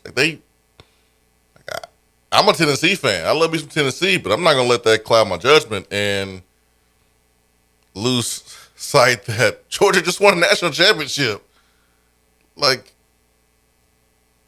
over the last 2, 3, 4 years, I don't know who's had a better record outside of Alabama, inside of the SEC, inside of the country. I mean, weird timing, Daytona. Weird timing for the Georgia hate. Weird timing. Well, I'm not giving Georgia hate. I'm just saying Kirby Smart should have done more than what he's done at this point, as long as he's been there with the talent that he's had. I mean, my son is a diehard Georgia fan, and his opinions changed a little bit since they won a natty this year. But he's been immensely disappointed in them because they've had the talent to do a heck of a lot more than what they've done. I mean, that's fine. You can sit here and say they should have done more. That's fair, but it's not like they. Well, that's all I'm saying. It's not like they failed to get to the championship game and they failed to get to the playoffs. It's hard to win a championship, and the team that stopped them from winning the championship the last time is a freaking dynasty in Nick Saban, who's the best college coach of all time. So, I mean, as much as I dislike Georgia or any other team in the SEC and think Kirby Smart's a cornball, like, I gotta give him his props. He's done a great job. He really has. But man, Daytona, man, difficult day for you, and just hope that you're able to handle today. And man, we thinking about you, and we hope the best for you, man. It's just been a rough stretch for you, Daytona. We hope everything turns out okay. And I'm sorry, guys. I'm I'm not over here crapping on what Kirby Smart has done in Georgia. I can't do it. I can't do that in good conscience. I can't do that. I don't see how you do it. I don't see how you do that. Getting talent is part of the job. Whew. Let's go. 865-255-03. You stay quiet over there, Ben. You got the easy. You take the easy way out. See what you did, Bulldog Bryant? Oh man, I can't wait. I'm with you, Miller in Memphis. I can't wait till Josh Heupel is underwhelming like Kirby Smart. Please be underwhelming like Kirby Smart, Josh Heupel. If that's underwhelming, oh my goodness. Let's go back to the phones. 865-255-03. Good morning. Who we have? Middle Tennessee Rick. Middle Tennessee Rick. Good morning, sir. Good morning, Jason. Good morning. Hey, excited about today's game. Yes, sir. Hope we do well. A lot of people got us picked to go to the Final Four. I guess we'll wait and see. A lot of people except for Ben. Yeah, well, you know. I haven't There's made my a pick lot yet. more that are not picking us that are picking. I haven't made my pick yet. I'm stuck in the Sweet 16, Tennessee Villanova. I don't know what to do. I'm stressing out too much over this stupid bracket. Hey, with Bulldog Brian and Daytona start talking about Georgia, Ben was like, "Oh, this is a good time to work on my bracket." And that's exactly what I did. And that's why I call and bring things back to perspective here. I have a question for y'all. I thought about this the other day. You remember Jordan Bone, how fast he was? Yep. As a guard? Yep. Who do you think's faster, him or Kennedy? As far as getting to the rim. Sakai? So you're going to throw Sakai. Okay, I got you. That was my question today. Just which one of you guys thought which one was actually quicker? Faster? To the rim? I know they're both very fast. I think those are two different things. I think being fast is taking the ball from rim to rim. And Jordan Bone, I remember when he used to take the ball either from the inbounds off a make or a defense rebound and outlet to Jordan. He would sometimes be a one man fast break. I don't think Kennedy is faster than him in that way. But as far as the quickness in a half court and getting to the rim and being able to finish, I got to go with Kennedy on the quickness. Yeah, that's probably so. I also thought about this. If there's a really good ice cream place in Knoxville, which I'm sure it is, they need to have a flavor called the Kennedy Scoop. Ooh, that's right. I need a little NIL money for that one, right? You do, man. I haven't seen Kennedy miss one of those scoop layup shots, man. No, because he's got all the big guys swatting at it. Nobody's got it yet, I don't think. That thing is clean. It don't even Yeah, hit it the is. rim. Straight glass and net every time. Yep. Well, listen, guys, I'm working. I got to go, but appreciate you guys as always, and hope we have a good game today. Sounds good, Rick. Thank you for the phone call. Rick said, I'm going to bring it back to Tennessee basketball. Thank you, Rick. Appreciate you. Miller of Memphis says Jordan Bone broke Russell Westbrook's 3-quarter record at the Combine. I think Bone may win this one. Yeah, I mean, just not even looking at numbers. I just remember how fast Jordan Bone was from rim to rim. But the quickness in the half court, making a move and blowing past people, whoo, Kenny Chandler, man, I got to go with him as far as quickness. Let's go back to the phones. Good morning. Good morning. Good morning. Who we have this fine Thursday? Top of the morning to you boys. Where the gold at? What a goal at. It's Big Orange Mac. Good morning, Jay Swizzle. Good morning, Benjamin. Man, I was getting ready to say Big Orange Mac. I just wanted to make sure.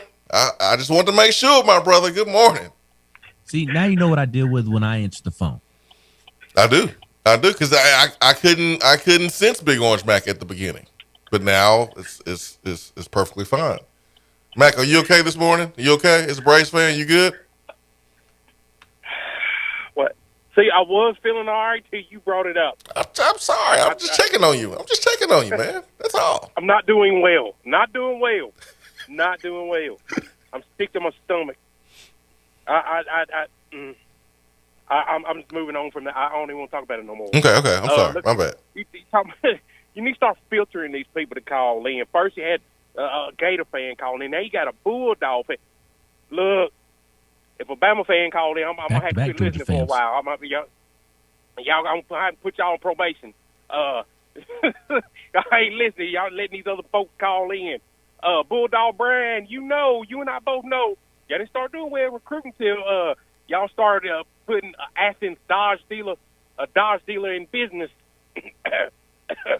Chargers, Hellcats, I mean, technically they were recruiting well with Mark Richt. They just didn't turn it up to the next level until Kirby Smart brought those Bama tactics over there to Athens. Absolutely. Yeah, they turned it up. Look, I ain't mad. Some more guys looking at UGA with orange-colored glasses. I understand that, but look at here, Captain Bowl Cut took them somewhere they ain't been in 40-something years. So, hey, man's had the same haircut since 1986. All right, here Captain Bowl Cut. He ain't changed. He ain't changed it. He ain't changed it when he was getting cooked by Peyton back in the day. Look the same. But look, he took him to the mountaintop. To say they underwhelmed, come on now, take your orange colored glasses off. Man, I want to underwhelm like that, don't you, Big Mac? Lord have mercy. Look. If that's underwhelming, I slap my own mama just to underwhelm this next season. I mean, I slapped the taste out my mama's mouth. Sorry, mama. I had to do it to you. Look, I want to give a little history lesson real quick. The other day, Ben was talking about some Notre Dame message board people upset, saying, about our recruiting tactics. Notre Dame has been notorious for their recruiting tactics. They're the reason why they're not in the Big Ten right now, because back in the day when Newt Rockne was the coach and the legendary Fielding Yost was at Michigan, Newt Rockne wanted to join the Big Ten, and Fielding Yost lobbied to the Big Ten and other Big Ten schools, do not let them in because they had very questionable recruiting tactics. So they the reason why they're not in the Big Ten. And Fielding Yost said, y'all ain't coming up in here with that. So he forever had them blocked. And then, the rest is history. They went independent and got their own TV deals and all that crap. But love it. But the audacity of any Notre Dame fan to talk about our recruiting tactics, come on now. They looking down their nose, sitting on top of their little golden dome. Oh, but anyway, speaking of Notre Dame, another little history lesson. Before they were known as the Fighting Irish in the early 20s, they were known as the Vagabonds. And the Klan wanted to have a rally in South Bend, and the student body got together and some football players and ran them off campus and, kicked their rear ends. And so then from then on, they were known as the Fighting Irish. That's the legend of the that's the legend anyway. And so that's a good little St. Patrick's Day thing for you. I know, right? Where the gold at? Where the gold at? That's good stuff right there from Mac. Maybe Rudy wasn't such a bad movie. Maybe he wasn't offsides. Maybe he should have been on scholarship the whole time, Ben. Maybe he was a 5-star. Good stuff from Big Orange Mac. Who do you have winning between Providence and South Dakota State? Why are you trying to copy off my paper? I've already penciled in Providence to the Sweet 16. I'm curious because everybody's riding the Jackrabbits, but they don't play any defense, so I'm going with Providence. I got Providence winning that game, okay? Keep your eyes on your own paper, Ben. I've already filled it out. Mm-hmm. That's like when the teacher come over there and catch you. You like, no. I was looking out the window. I've got my Elite Eight set in the Midwest. Where do you have Tennessee, Ben? That's what I want to know. USC. I have USC beating Auburn in the second round. I do too. Where do you have Tennessee, beating Ben? Wisconsin in the Sweet 16. What about Tennessee, though? I currently have them against Villanova in the Sweet 16. Okay. I haven't decided what to do. All right. Let me know when you've done that. Jonathan from Columbia says, this fool said Captain Bowl Cut. Dear Lord. And by the way, we had back-to-back Georgia callers, not just one Georgia caller. Stop. It was a Georgia caller, then a Tennessee caller. You ain't slick. 865-255-03. Are you excited, Ben, to see your doppelganger at the game today? I am. I'm excited to see my twin, Olivier Camois. Swain, I'm a little nervous about my bracket. Why is that? In 26 of 36 tournaments, a 13 seed has beaten a 4 seed. And on my bracket, I do not have a 13 seed beating a 4 seed. I have Arkansas beating Vermont. I have UCLA beating Akron. I have Providence beating South Dakota State, and I have Illinois beating UTC.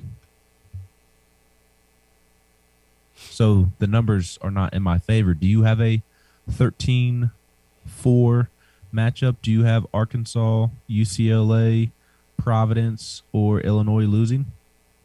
Nope. Well, the odds are not in our favor.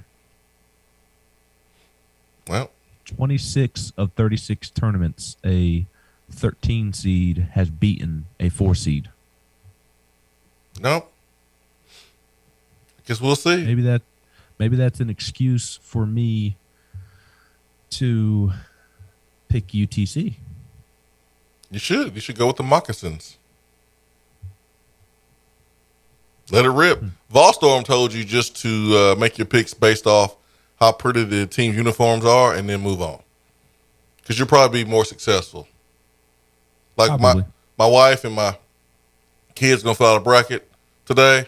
It's probably going to be better than both of ours. And they don't even follow basketball like we do. Happens all the time. How far do you have UCLA going? Oh my gosh, man! I'm about to tell a teacher, man. You gotta do your own work here. I got UCLA. Hold on, let me pull up my bracket. Well, let me tell you first. I have them at least in the Elite Eight. I have them beating Baylor in the Sweet 16.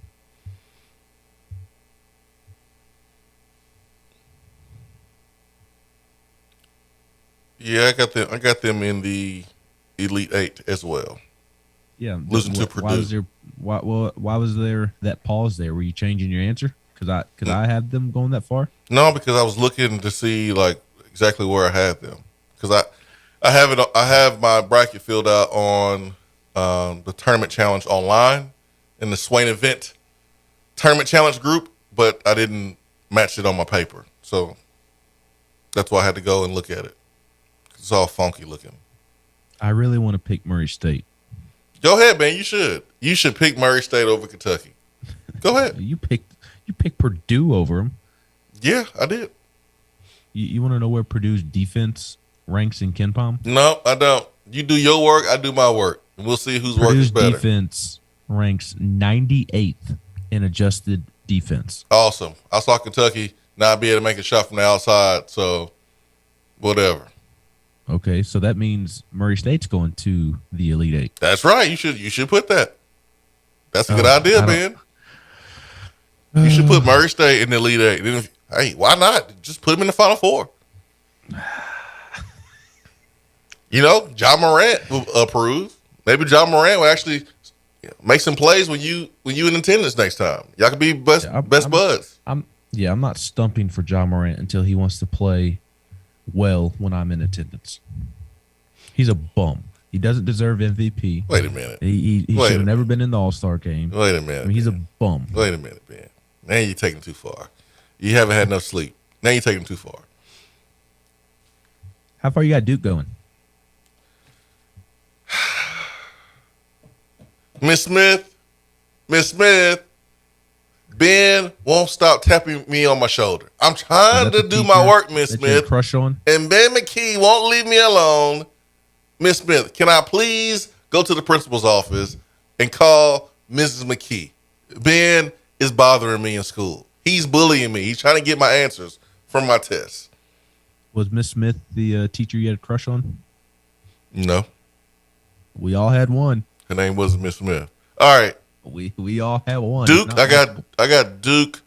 I got Duke losing in the second round, man. Second round to Davidson or Michigan State? Did I stutter? Am I Joe? My name ain't Joe. So. I didn't stutter. My name is Jason. I said I had Duke losing in the second round. Why? No, I don't. I got them losing in the third round to Texas Tech. All that hype for nothing. I got them losing to Texas Tech in the Sweet 16. All right, let's go back to the phones. 865-250-5503. Good morning. Who do we have? Good morning, guys. This is PZ from Atlanta. How's it going? What's up? What's up? You said PZ? Yes, sir. All right, PZ from the A. Good morning. Good morning. Just curious. You guys heard about, you know how every year during March Madness there's some storyline regarding the team that we're playing, either in the first round or the second round? Yes. You know, Loyola, Colgate. I mean, I could go on, but this year with Longwood, have you guys heard about that team and like their coaching and their history a little bit? I'm a little nervous, PZ. Where you going? I know, right? There's always something, but I was reading an article about how their coach, he used to be like a private equity guy or a banker, and he used to make like $800K a year, and he just moved over to coaching, and this is their first tournament that they've ever made, I think. So a little storyline. So not that I'm worried. I think we make it to the Final Four as well. But it's just funny how every year some small school we're playing, they got something big to play for, or some storyline they're playing along with. So it's kind of funny. That's what they do. Thought I'd point that. Yeah. That's what they do, PZ. It's kind of like those what was that TV show? What's the name of that TV show with Rush Probst? What's the name of that documentary, Ben? The Netflix series? What's the name of it? We know it's about high school football, but then they add in all the other stuff about the quarterback's relationship with two girls and all this other stuff. All the drama. They add the drama into it and make it more than what it really is. This is what they do with the NCAA tournament. They bring up these stories and things like that. It happens every single year. And it's cool. Like, I'm totally fine with it. But they have to make it more than just basketball, so that way we can get a chance to learn about the small schools that we don't really learn about. We know the story about Zakai Ziegler and his mom, losing the house. They've told that story, 8 times already. But we get a chance to learn about some of the other programs like Longwood. Hopefully they just don't have a Sister Jean with them. I know, man. I know. That's awesome. Well, go Vols. Appreciate you. Appreciate you, PZ. Thanks for the phone call, man. I can't do your work for you, Ben. You got to do your own work. Every school in tournament has a storyline, big schools and small schools, says Vol fan. Yeah, but we've heard our storyline 50 million times. That's my point, Vol fan. We've heard ours. We've heard Auburn's. We've heard Kentucky's because we played against them. Now you get a chance to hear other schools that you haven't even heard of.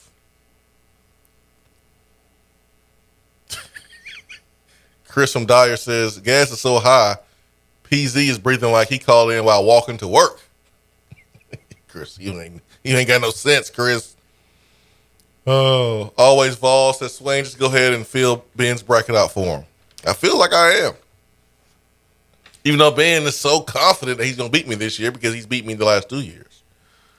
Vol feels... Swain, I already have these games picked when I asked you where you have them going. Mm-hmm. Vauville says I got Murray State beating Kentucky.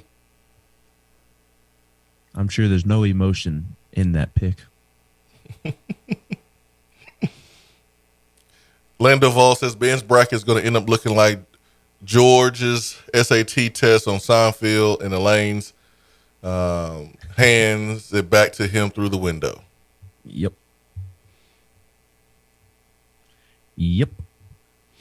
Listen, we all going to be wrong. We're all going to be wrong. I just want to be less wrong than you. That's my only desire as well, Ben. I just want to be less wrong than you. I understand exactly what you're meaning there. I totally get it.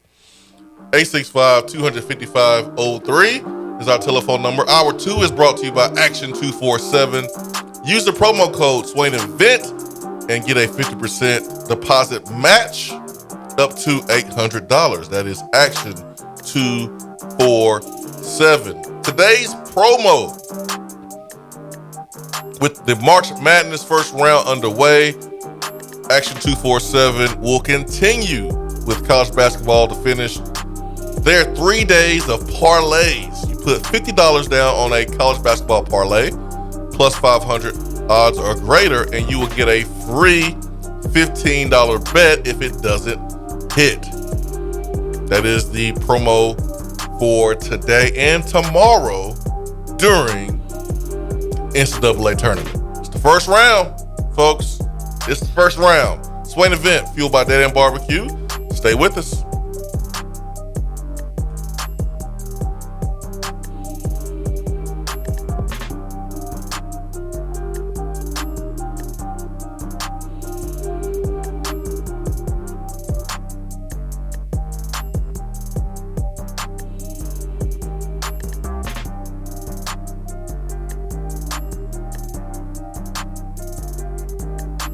The conversation doesn't stop when the show is over. Follow the Swain Event on Twitter and like this show on Facebook. Fellas, when it's time to freshen up that wardrobe, there's only one play to make, and that's to go see my friends at Mark Nelson Denim in downtown Knoxville. Find the latest in small batch denim in the heart of Knoxville. Denim isn't all they do, though. Mark Nelson also does custom suiting and blazers. Let your personal style shine with Mark Nelson. If you don't have time to go shopping for yourself, but still want that fresh look, then sign up for the MN Society. Let the experts handle the shopping and get $300 worth of merchandise for just $150 every other month. That's 6 times per year to keep you looking styling every day. Let Mark Nelson Denim help you be the best you, because when you look good, you feel good. Go to marknelsondenim.com. When you start your own business, you know that branding can make or break a new venture. That's why Swain Event relies on 42nd Street. 42nd Street is a strategy agency focused on finding creative, open-minded, results-driven solutions to brand design. After over a decade of operations in East Tennessee, the brand architects at 42nd Street have the experience and creative know-how to ensure the success of your business branding, logo, web presence, and more. To see a real-life example of their amazing work, you can check out our website at swainevent.com. Don't trust the branding of your business to just anyone. Check out my friends at 42nd Street online at 42st.com or give them a call at 865-382-7007. 42nd Street, brand, strategy, design. More and more Tennessee businesses are switching to Iris Networks for reliable, local, high-quality, high-speed business fiber internet. Iris provides direct internet access from 10 megs to 10 gigs with no payments for 90 days. Iris also offers next-generation business phones with work-from-anywhere capability from the mobile or laptop app. With local sales, support, and service, Iris is a partner in the community. Learn more at irisnetworkusa.com or call 865-448-IRIS. Iris Networks, a Tennessee business connecting Tennessee businesses. Litter is a big problem in Tennessee, but together we can do big things. We can make our cities, our waterways, our roads cleaner and safer. The Tennessee Department of Transportation is committed to reducing litter in our communities, but we need your help to do it. There are over 100 million pieces of litter in our roads at any given time, and it costs TDOT about $19 million a year just to clean it up. The first step to keeping Tennessee beautiful is to rally behind these 3 simple words. Nobody trashes Tennessee. Join the Nobody Trashes Tennessee movement at NobodyTrashesTennessee.com.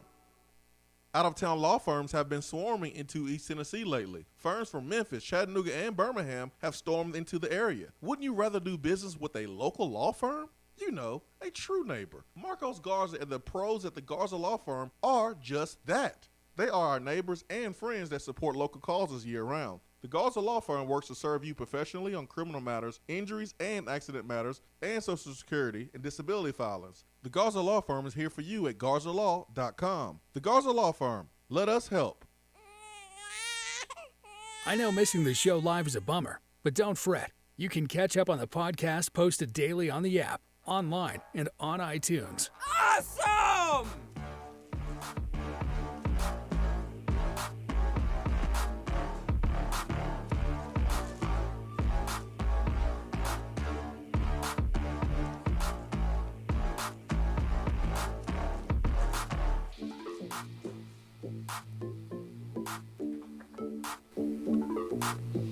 Going to the text box, hour number 2 is brought to you by Action 247, Tennessee's only legal sports book. To join the Swain Event Bracket Challenge, simply go to your app, hit show notes, and it is right there. 2021 Swain Event Bracket Challenge. Click on that link and get started. Surely you can beat Ben McKee. That's easy. That is easy. Join the bracket challenge, Swain Event Bracket Challenge, by simply going to the show notes tab right there on your app. Free for Android, Apple devices. Ben McKee, Jason Swain. Let's go to the text box. Chris says he always pulls for Murray State, mainly because it is close to him there in Northwest Tennessee. First college basketball game he ever attended was at Murray State. Went up there to see Popeye Jones ball out. Y'all remember Popeye, right? Old Tennessee boy. Yep. I remember Popeye Jones. I remember Popeye. Post player. Played in the league. Good amount of time. He was more of a role player. He didn't really do much offensively. He was like a John Fulkerson type. Ain't nothing wrong with that, but that's just what he was. K-Town Daddy says, bruh, Bone was the fastest point guard to ever lace them up at UT. He would get one of those full speed stop fouls every game after the defender would run into him trying to catch up. Yeah, Jordan Bone was a different level of fast. He was a different level of fast. Brad says, did you hear Butch Jones hit the Arkansas State media with the energy vampire quote yesterday? No, I did not. I try not to pay attention to what Butch Jones is doing because I honestly don't care. But I'm sure it was funny. I'm sure it was hilarious. I'm just glad we don't have to deal with that anymore. I'm just happy we do not have to deal with those corny lines and the lying and all that stuff. But no, I try not to pay attention to Butch Jones and what he's doing. Good luck, Arkansas State fans. You gonna need it. You gonna need it. The Big Orange Caravan is officially back. The previous football coach wasn't a big fan of the Big Orange Caravan. I'm not sure about the previous AD, Coach Former, how excited he was about it. Coach Former seemed like he was always a guy that liked kissing babies and shaking hands. But you got to have willing participants. And I don't think Jeremy Pruitt was a guy that was excited about doing that. I don't think so. In my discussion with Danny White early when he took over, I got from him that the Big Orange Caravan was something that he was interested in bringing back. Wasn't sure that he was going to actually do it, but it is officially back. And first time in 4 years that the Vols will take a couple of the coaches. Looks like it's going to be Josh Heupel, Rick Barnes, and Kelly Harper. Bob Kesselman will host a question to answer session with each coach. The Spirit Squads and Smokey will also be present. It's going to be dubbed the Collaborative Fan Appreciation Tour. It's a joint effort between the athletic department and Tennessee's Office of Alumni Affairs. The venture details for each stop will be announced soon, according to Tennessee's release. So the first stop will be in Chattanooga, April the 19th. And then Atlanta, April the 20th. Tri-Cities, April the 21st. And then Nashville, April the 28th. Memphis, May the 3rd. And those are the main stops. 3 big cities in Tennessee. You got to hit up Atlanta. Always got to hit up Atlanta. And then you get the Tri-Cities. A lot of fans on that Tennessee-Virginia line. So hitting all the major areas in the state of Tennessee, and you got to go to Atlanta, right? Tickets for each stop will be $20. There will be light food options. Local alumni chapter will benefit from $5 of every ticket sold. Tickets are available right now to purchase allvols.com. The doors at each stop will open at 5 p.m. local time. So Big Orange Caravan is back. There should be a lot of energy on that tour. A lot of energy. Those 3 coaches, they're doing some winning. We know Rick Barnes, what he's doing. Kelly Harper has certainly made the program better. Josh Heupel has done the same thing. There's a lot of excitement, a lot of enthusiasm inside that football building. Looking forward to seeing the Big Orange Caravan make their stops. Good work by the athletic department, in my opinion. They should have never let it go away. It's important to keep fans engaged. It's important to have your coaches in the community shaking hands. Very important. So glad it's back. Ben, you over there still doing your bracket? Yes.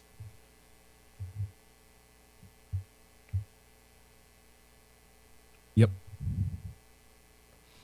You doing an NIT bracket too? You doing a women's basketball bracket too? Are you following Candace Parker's orders? Are you doing, I mean, my goodness. How long is it going to take you to do a bracket? A long time, apparently. Golly, man. I like to put thought into it. Nico Iamaleava's top 5 includes Tennessee, Georgia, Bama, Oregon, and Miami. He released his top 5 on yesterday. You think people were paying attention to where Tennessee was actually positioned on the graphic, on the edit? Tennessee? Yes. Tennessee. They were which jersey looks the best on him and where's Tennessee positioned and all that. Oh, man. Tennessee's not in the middle. Alabama's in the middle. But the crystal balls continue to trend for Tennessee for Nico Iamaleava. So his original commitment date of May, I don't think he gets to that commitment date at all, Ben. Do you? No. Looks like he's going to take another trip to Tennessee in April, and this trip will include some wide receiver help possibly. But I do not think he's going to get to that commitment date of March. What date did he set it at? Originally? Oh, man. Oh, I thought originally it was like early April, mid-April. I wouldn't be surprised if at all, if he doesn't make it through April without picking a school. I agree. So I can be patient. As long as Tennessee is in the lead and as long as Tennessee is in a good place, that's all that matters. Because you still have to get from, even if he committed yesterday, you still have to get from yesterday all the way to signing day. So commit today, commit tomorrow, commit Saturday, whatever, still have work to do to signing day. But I like where Tennessee is. We've said this for days and days and days and days. Tennessee's in a good place. In a real good place. Surprised that the Titans released Julio Jones?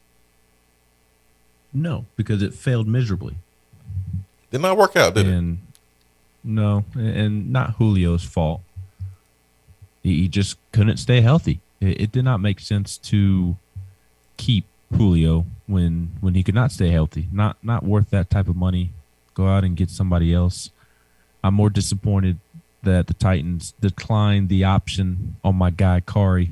So Kari's a free agent now and won't be back with the Titans. I'm more disappointed in that. But Kari will bounce back and he'll get picked up just like Jakob Johnson. He signed a 1-year deal with the Raiders yesterday. Maybe Kari can go be the fullback for old Bill Belichick now. Who didn't go to the Raiders? Or who did not go to the AFC West? It seems like everyone went to the AFC West. The West is stacked right now. Completely stacked. Khalil Mack is in the West. Russell Wilson is in the West. Stephon Gilmore is going to be in the West. The AFC West is now the best division in football. It's not even close. With some of the free agents who have signed with AFC West teams. It's going to be a fun football season. Baker Mayfield looks like he is on his way out of Cleveland. Man, life comes at you fast, don't it? Life comes at you fast. Baker Mayfield was on all the commercials right there in the Brown Stadium, doing commercial spots with former players. He was the franchise quarterback, and I remember all the NFL pundits were talking about Baker Mayfield's maturity level,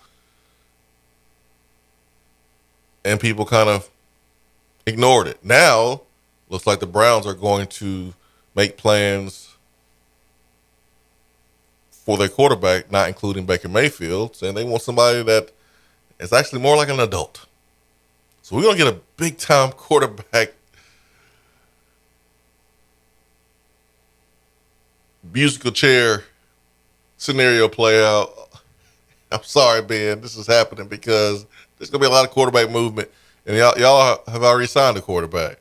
But Shut your mouth. Deshaun Watson choosing between Cleveland, the Saints, Atlanta, Carolina.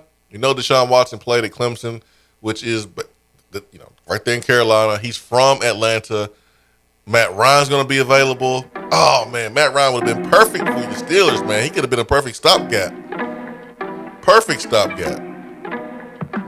It's going to be so much quarterback changeover. Hey, man, when the Steelers' first game, man? You got the schedule? I know you got the schedule on your desktop. The NFL has not generated the schedule. Oh, I can't wait. I can't wait till the schedule comes out. Can't wait. Still be better than your team, so shut up. That's fine. That's why I know they can be better. But I can't wait to watch the Steelers play. Go Steelers. Hour 3 of the Swain Event is coming up after these messages. Stay with us.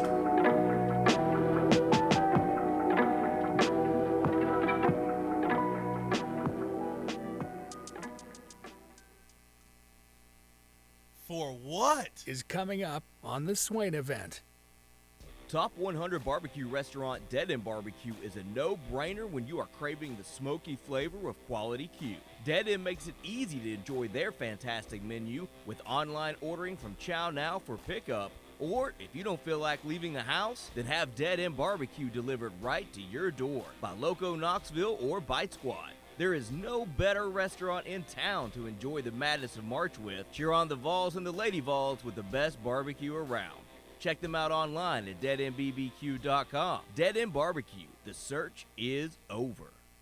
We're here with Dr. Michael Carlson of Tennessee Regenerative Sports Medicine to discuss PRP, platelet-rich plasma. If you have orthopedic injuries such as shoulder pain, knee pain, Achilles tendonitis, or tennis elbow, you should give them a call.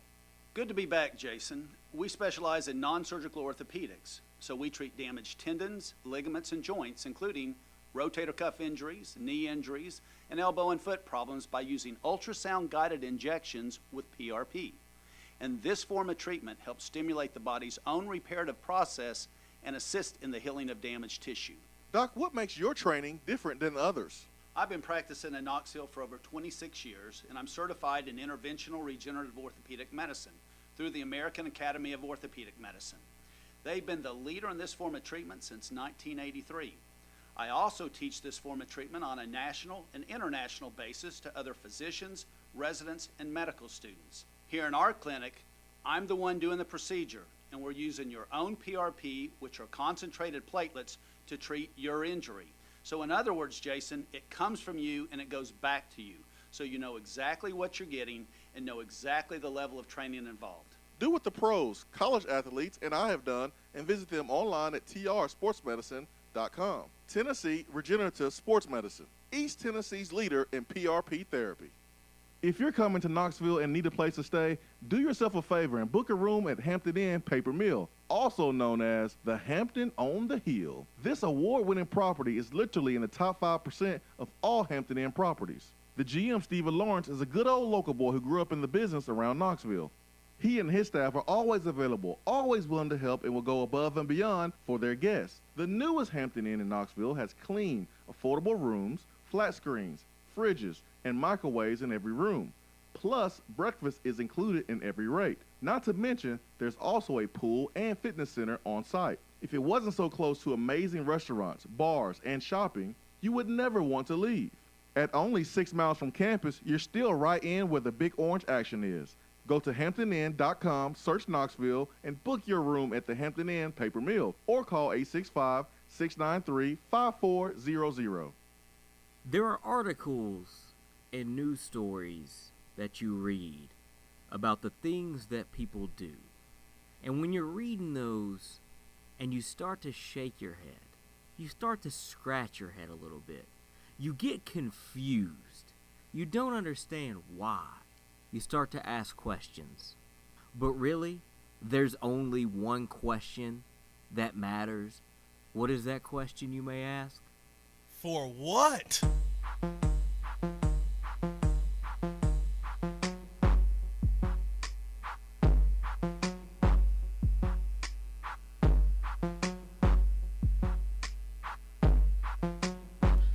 I totally get why folks who are big-time college football fans not be NBA fans. But if you like a little bit of drama, if you like some trash talk, you got to pay attention to the Lakers and the Minnesota Timberwolves, because we got some SEC fan base level trash talk last night, and I need your help, Ben. Not like you need my help with your bracket, but I need your help in identifying who gets the for what here.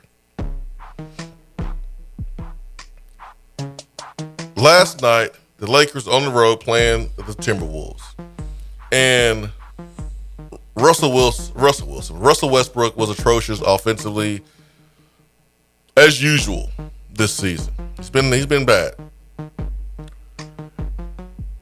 Russell Westbrook shoots an air ball from the corner. Karl Anthony Towns gets the rebound, passes it to a teammate, and looks around as if the wind was blowing because of the air ball. On another sequence, Westbrook gets the ball. Pat Beverly from Arkansas, is guarding him at the three-point line and then sinks off so far to the paint. The entry pass to LeBron James by the basket, Pat Bev steals it.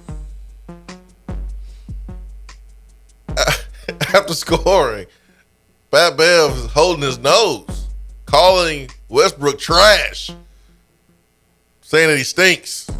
I mean, the trash talk is so disrespectful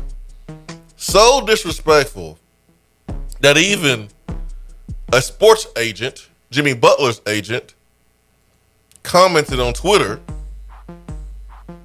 and called Karl Anthony Towns' trash talk horse-ish, tweeting, "Players are not supposed to do this to other players. Leave this nonsense for the fans. This isn't trash talk. Trash talk doesn't come when you are up by 20 points and the outcome is ensured. This is a clown act." But who gets the for what? The Timberwolves for maybe being a little bit immature, going overboard, or the Lakers and Russell Westbrook for giving them the ammunition by playing so poorly. Ben, I mean, who you giving the for what to? I need your help on this one. Russell Westbrook, because he has been awful all year, and that clip that you're referencing just showed pitiful effort. Oh man, it was pathetic. The Lakers have given up. They do not know what effort is anymore. I like a little trash talk.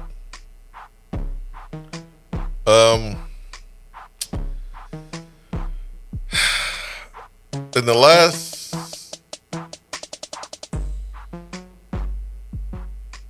couple of games, man, Russell Westbrook has shot so poorly from three, man. These numbers are mind blowing. Man, they really are.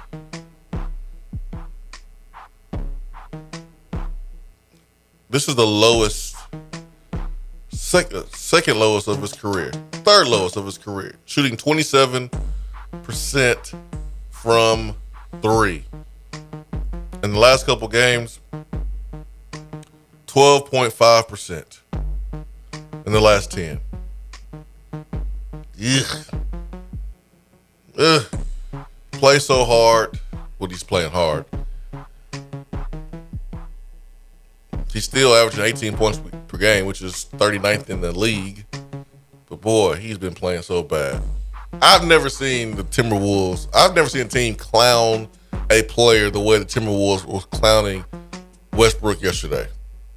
It was hilarious. All right, what do you have for what?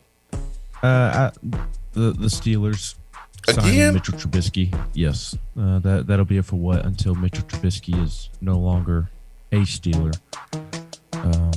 And in fact, Mitchell Trubisky should probably be in the for what intro, but you'll have to work on that intro. Did you see Terrence Ross talking about the Timberwolves Magic game from over the weekend, earlier this week? He was on Twitch, and in that game, Mo Bamba elbowed Pat Bev, and Pat Bev had to leave the game to go get stitches or something along those lines.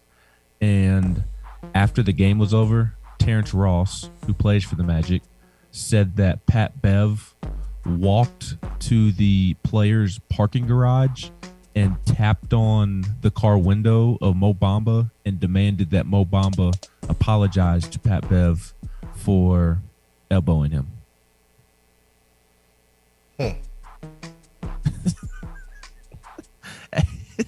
Pat Bev he was a so character. mad 3 to 4 hours after he got elbowed that he walked to the players' parking garage after the game, stood next to the car, tapped on the window, and told Mo Bamba, "You need to apologize to me." He's a character, man. He's entertaining. I was rolling. I did appreciate Russell Westbrook's comment after the game saying that the trash talk did not bother him because none of the players on the Timberwolves have accomplished anything in this league or won anything of significance. He hasn't won anything either. He got to the finals one year, but that's about it. More than the T-Wolves have done. That's true. That's true. That's 100% true. 865-255-03. Brian Hunsucker says the agent needs the for what? Yeah, the agent was being overboard, wasn't he? Real D from the 423 says, get off my Lakers, Swain. Real D, come on now. You can't expect people to get off your Lakers. They trash. Nelson from Jackson says Von Miller got paid. Oh, yes, he did.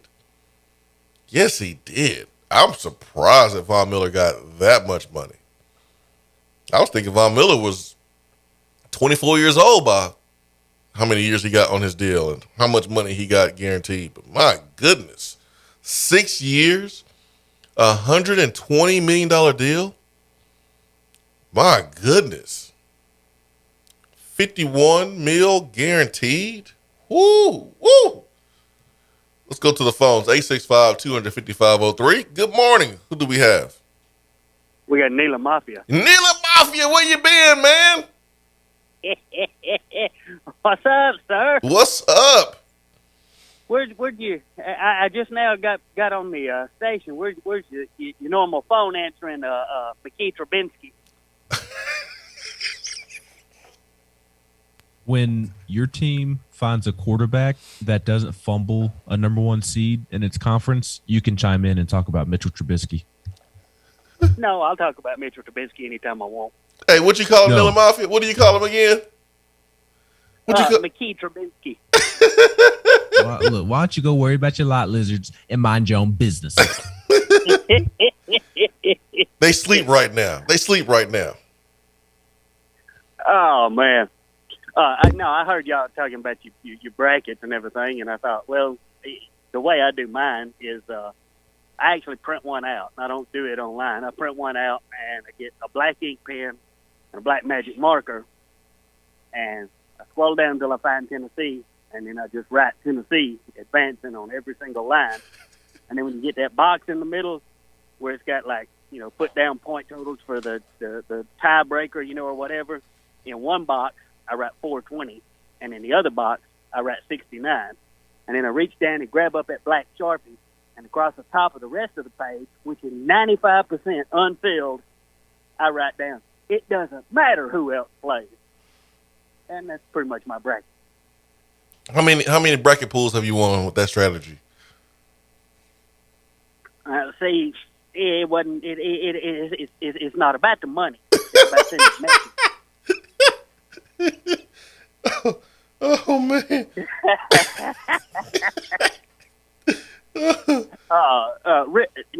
Real talk. I'd heard on a couple of the forums that the opening football game this year may get pushed back to a Thursday. Have you guys? When would they announce that? And have you heard anything like that? Man, I have not. There's some, because on occasion when we play nobody, they'll put it on a Thursday night to capture, whatever TV audience is there for opening season or for the opening game, or whatever. And I'm like, well, I wonder if old Swain and Trubinsky have heard about this. Not yet. Trubinsky. You gonna keep laughing about that Trubinsky, aren't you? Yes. See, it was me. Some people say it was somebody else, but it was me that was coming up way earlier with all that Texas A&M and Auburn and Memphis and and all that other stuff. So when I heard Mitchell Trubinsky, that great golden arm of his, was coming to the Steelers, had to call up my man. Look here, you stick to your scheming and your plotting and your conspiracy theories. And worry about how the SEC is just screwing Tennessee and how Tennessee should just go off and do its own thing. And I'll worry about Mitchell Trubisky, okay? Man, I'm glad you said that. Let me tell you a story. All right? I want you to imagine it's a guy, all right, and one day he decides, man, I can't play football no more. I got to do something else. What could I do? Well, sports talk, sports radio. I could get into that. So he gets into that, and and he follows the traditional format, and he does all this thing, and kind of gets a groove, gets a niche, starts getting a name, working with different other people and all that kind of thing. But then one day he realizes, man, I am stuck in this same old format, and I'm at the whim of these radio stations, and they may just up and leave me. They certainly control what commercials that I can use, what revenue streams that I can do. So there's this new thing called streaming. And maybe if I went out on my own, I could pull from all these different revenues. I could control my own content. And maybe that would build up to the point where I could branch off into, I don't know, TV or have, different content levels on this, and control my own platforms and do my own thing. Uh-oh. And then this guy, all of a sudden, somebody calls up and says, hey, Tennessee should leave the SEC. And he's like, I don't know about that, man. That's a sure thing. I ain't with you on that. But the very formula I was talking about worked for him. What examples are you giving? Yours. Oh, the irony. Interesting. So that's a good point. No. Oh, but the I mean, irony. here's the thing. No, seriously, they're paying us $60 million a year. Mm-hmm. But if you look just at the valuations of women's sports alone, a package with the Lady Vols by itself, last year I said $20 million, and I was undershooting it. It'd be worth about $27.5, and that's just for Lady Vol content. That hasn't touched men's hoops, that hasn't touched baseball, and it hasn't touched that huge cash cow called football. All I know is I need whatever you are on to help me calm my nerves for Tennessee's game against Longwood today. For real, who are they playing? Longwood. Who? No. Neil and Mafia, did you hear my fun stat earlier? No, I wasn't listening. Longwood is the shortest team in the country, or the shortest team Hell, in we the have a lot tournament. in common. Yeah, you and them, I bet y'all do. Oh my gosh. Oh, we do. No, it's cool. You can ask Swain. He's met me. I ain't all that tall. There's some people thinking I'm a Keebler elf. I ain't that short. So, no, I ain't that tall. Swain, I've been wanting to ask you. Swain knows about your measurements, huh? I know that he is about 5'4". All I know is Neil and Mafia just said that you know about his measurements. No, I know how tall he is. That's it. That's all I know. I'm a little bit taller than 5'4". Zakai Ziegler's dunking on you, huh?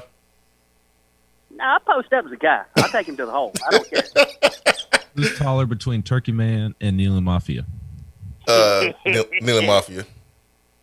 All right, guys. Have a good day. All right, see you, man. 865-255-03. It's our telephone number. BDN says Neil and Mafia got to be Andy's father. McKee Trubisky has a nice ring to it. Hilarious. I'm a Niner, so I can laugh right now. The dog and Debo. Bang, bang, Niner gang. No. How can Mad County Vol say that I'm a Niner so I can laugh right now? Y'all have got the Justin Fields wannabe in Trey Lance.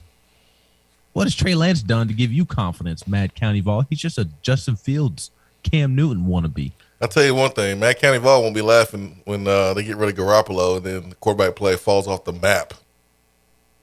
But we'll see. Just wait. You about to have the black Mitchell Trubisky. And then we're going to see who's laughing. I know, right? Then all the jokes will be on me. I was talking about Mad County Vol with his 49ers. Trey Lance going to be the black Mitchell Trubisky. Oh, yeah, well. Hey, Justin Fields ain't done anything yet either, so I'm going to laugh now while I can because you never know what might happen. John K. says Auburn had plane trouble on the way to the tournament. Yeah, they did. They had to go back to Auburn.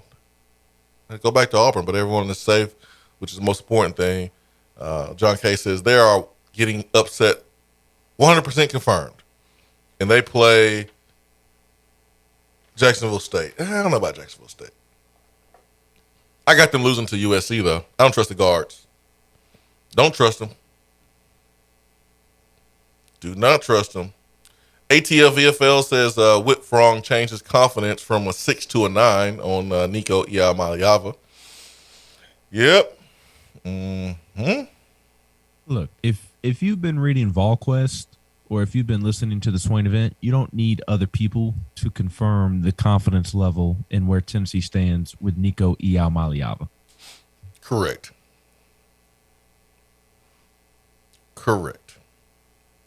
We good. We in a good position.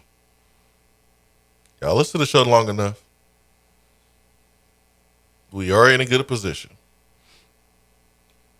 865-255-03.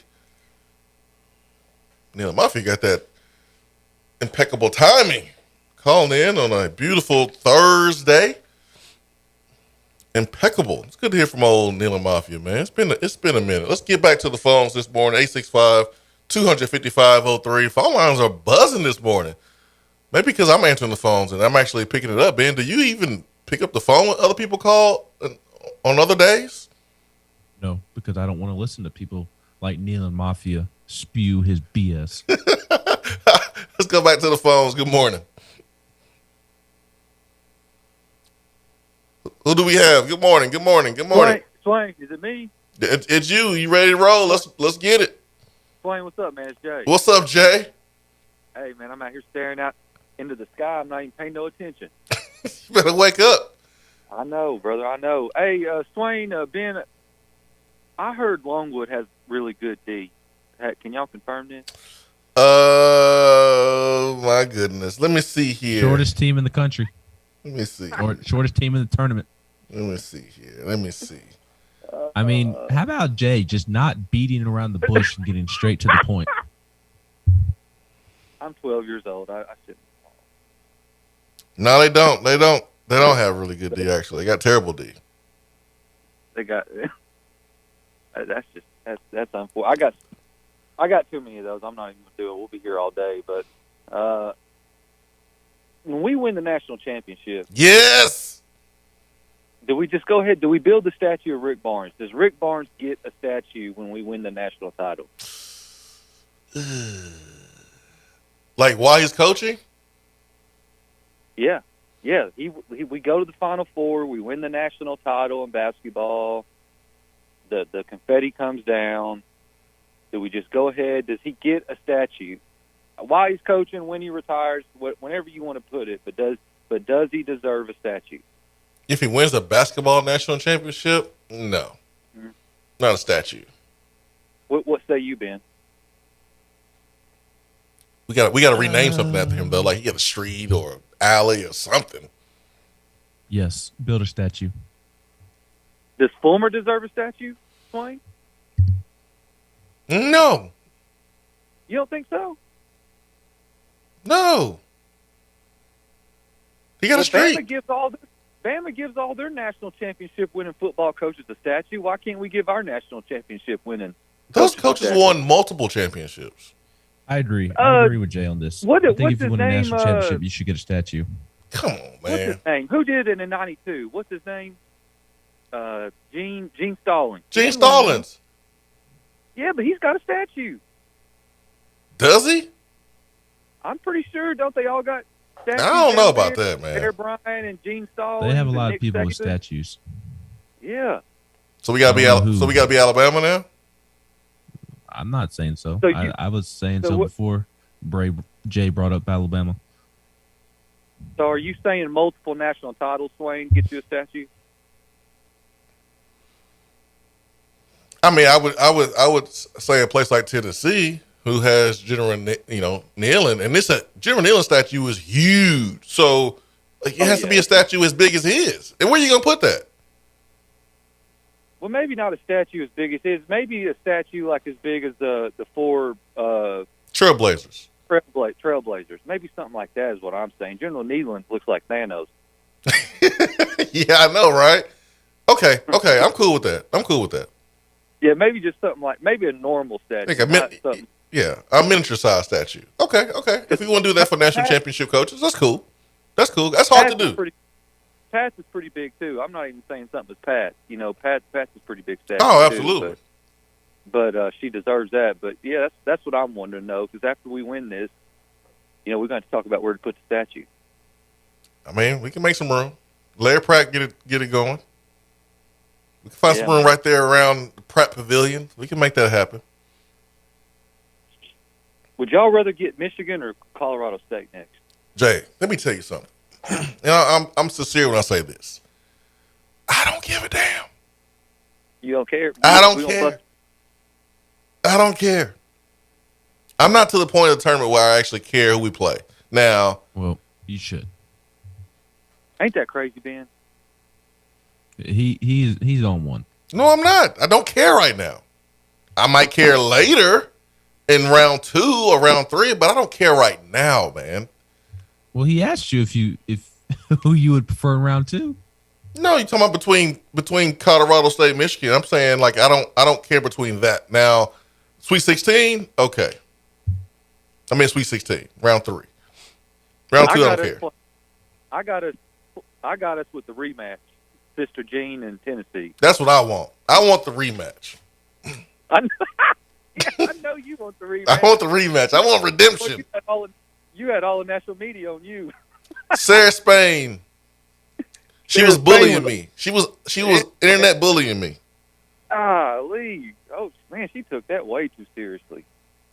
And got it wrong. Yeah, she went overboard with that. Yeah. Yeah, I do want the rematch. I do want nothing to do with Sister Jean, but I want the rematch. Oh, what's everything to do with Sister Jean? Can you imagine Vol Twitter if we get the rematch and beat them? The memes that they're going to be going around with Sister Jean. Oh, it'll be disrespectful and over the line. It's going to be over the line. Yeah, it's going to be disrespectful, over the line, and embarrassing. You know it. Golly, guys, do y'all have your Final Four before I get off here? Do y'all have a Final Four pick? I do. I think Ben's still working on his bracket. I think he's still in the first round. Ben, I'm in the Elite Eight. Who you got in the Elite Eight, Ben? I've got Gonzaga, Texas Tech, UCLA, Purdue, USC, Kansas, Arizona, and Tennessee. I got USC beating Auburn in the second round. Me too. I think I got Texas Tech in my Final Four. Me too. Yeah. And I forget who else, but yeah, defense travels, man. Yep. Ben's still working on his the first 4 game. It was all played yesterday, so it's gonna take Ben some time. Yeah. All right, guys. Well, I'll talk to y'all later. All right, see you, man. Oh man, thank you, Longwood. Y'all are bringing out our childhood. We appreciate that. It's hard not to have jokes. It's really hard not to have jokes. 865-255-03. Oh boy, Neil Mafia was on you. Neil Mafia has his own issues to worry about. 865-255-03. Swain Event fueled by Daddy and Barbecue. We'll take a quick time out. Stay with us.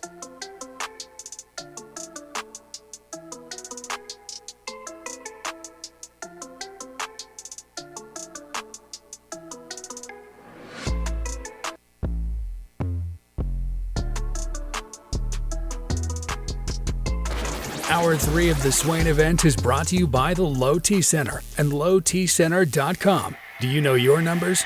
Feel like you again. Let us help. Is that as low as you can go? Okay, thank you. Hello, is that as low as you can go? Okay, thank you. What are you doing? Calling around to get the best rate on a car loan. Why? Everyone knows Alcoa 10 is the best choice to purchase a vehicle or refinance your current loan. And with low interest rates and 90 days to your first payment, it's a no-brainer. You can even apply online and sign all the documents from the convenience of your home. Yeah, I don't know what I was thinking. Alcoa 10 Credit Union. It's so easy. Go to atfcu.com for details. Rates are dependent on credit score and equal housing lender. When you start your own business, you know that branding can make or break a new venture. That's why Swain Event relies on 42nd Street. 42nd Street is a strategy agency focused on finding creative, open-minded, results-driven solutions to brand design. After over a decade of operations in East Tennessee, the brand architects at 42nd Street have the experience and creative know-how to ensure the success of your business branding, logo, web presence, and more. To see a real-life example of their amazing work, you can check out our website at swainevent.com. Don't trust the branding of your business to just anyone. Check out my friends at 42nd Street online at 42st.com or give them a call at 865-382-7007. 42nd Street, brand, strategy, design. Fellas, when it's time to freshen up that wardrobe, there's only one play to make, and that's to go see my friends at Mark Nelson Denim in downtown Knoxville. Find the latest in small batch denim in the heart of Knoxville. Denim isn't all they do though. Mark Nelson also does custom suiting and blazers. Let your personal style shine with Mark Nelson. If you don't have time to go shopping for yourself but still want that fresh look, then sign up for the MN Society. Let the experts handle the shopping and get $300 worth of merchandise for just $150 every other month. That's 6 times per year to keep you looking styling every day. Let Mark Nelson Denim help you be the best you, because when you look good, you feel good. Go to marknelsondenim.com. Good morning, Swain Event crew. The new year is here and it's the 2022 East Tennessee real estate season. As I always do, I'm going to shoot straight with you. If you have a home to sell, then you need to give me a call ASAP. Inventory is low and I will get you the most money possible and more than you think trying to sell it on your own. If you are a seller that also needs to buy a home, you need to call me ASAP, as there are ways I can help you manage that situation and stay in your home until we find what you want. If you are looking to buy, you need to call me ASAP. You absolutely need someone on your side to help navigate the current waters, and you need someone that's going to do their homework and find homes that aren't on the market yet. Bottom line, you need to call me today ASAP. Jennifer Morris, Keller Williams Realty, 865-257-7897. If you are buying, selling, or considering investing in real estate this year, or email me at jennifermorris865@gmail.com. I hope to hear from you soon, and go Vols! JC's Tree and Landscaping Service specializes in quality tree work done at an affordable price. Trimming and removing trees are their specialty. They also offer other services like land clearing, stump grinding, crane services, and all of your basic landscaping needs for both commercial and residential. JC's will give you a free estimate and beat any written quote by a competitor to guarantee that you get the lowest price around. Don't risk your land with a fly-by-night service. JC's Tree and Landscaping is licensed and insured. Give them a call at 865-599-3799. If you want to get in on the conversation, call the Iris Networks hotline at 865-200-5503. Grow your business with Iris Networks high-speed fiber internet. IrisNetworksUSA.com.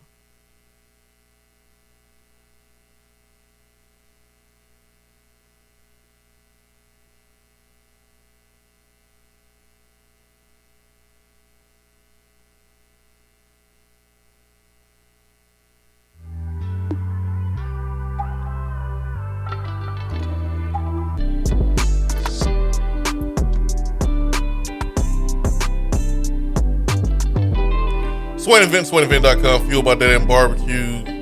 Ben McKee, dialing in live from Indianapolis. Going back to the Iris Networks hotline, we got Turkey Man. Turkey Man, good morning. Hold on, Turkey Man. There we go. Now we got you, Turkey Man. Sorry about that. Good morning. Good morning, individuals. How we doing? We are wonderful. Hey, where did I call them Yellowwood? Where'd Longwood? Where's it located at, and how they get the name Longwood? Oh, Turkey Man. I mean, you know, do they smell like bow water? You know, I just wondered. I don't know where. I never heard of Longwood. It's in Virginia. Okay, and the mascot's the Lance. Lancer. The Lancer. Okay. Well, that kicks off at 2:45. Is that right? Yes, sir. Okay. You ready, Turkey Man? Well, I am. I'm excited about that. But before I get off, I want to kind of ask a question or two.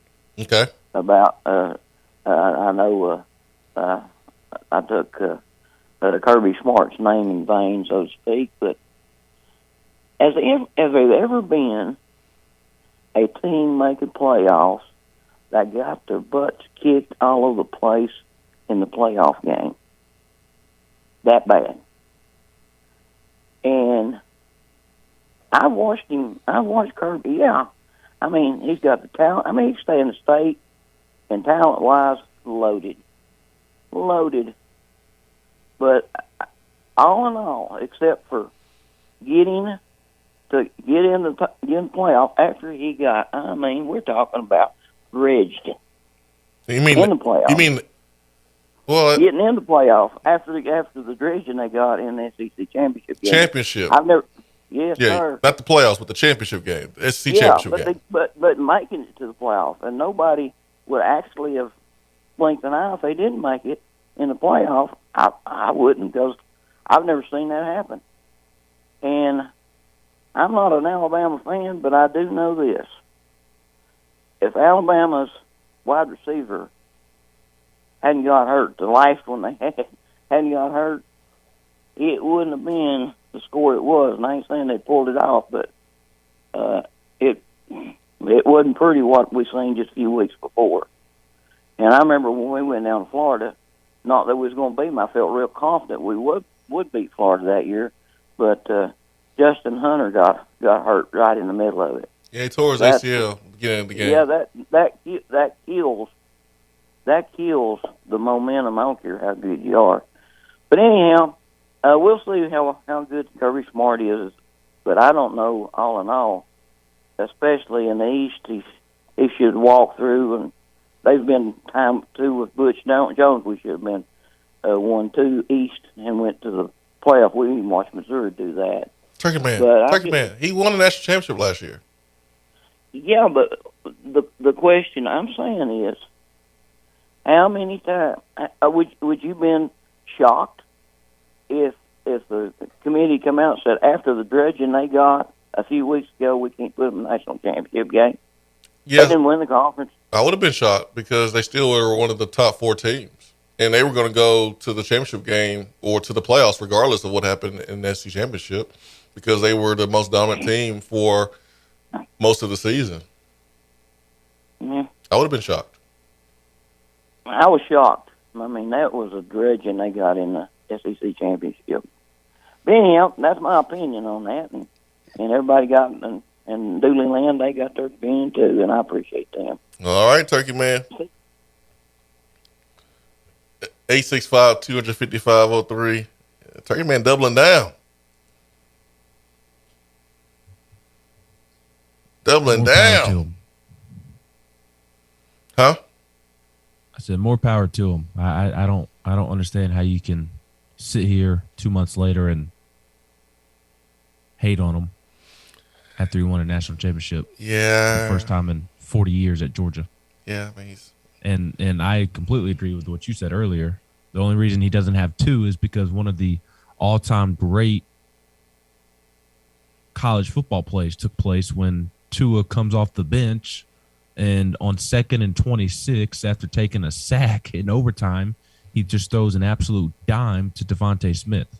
And if not for, again, one of the greatest college football plays of all time, Kirby Smart's a 2-time national champion. Yeah, I'm sorry. I can't hate on dude who's won 82% of his games and won a national championship in 6 years. If he would have lost it, yeah, I would have continued to doubt him and call him the most overrated coach in America, but I can't do that anymore. So it is what it is. 865-255-03 is our telephone number. Huh.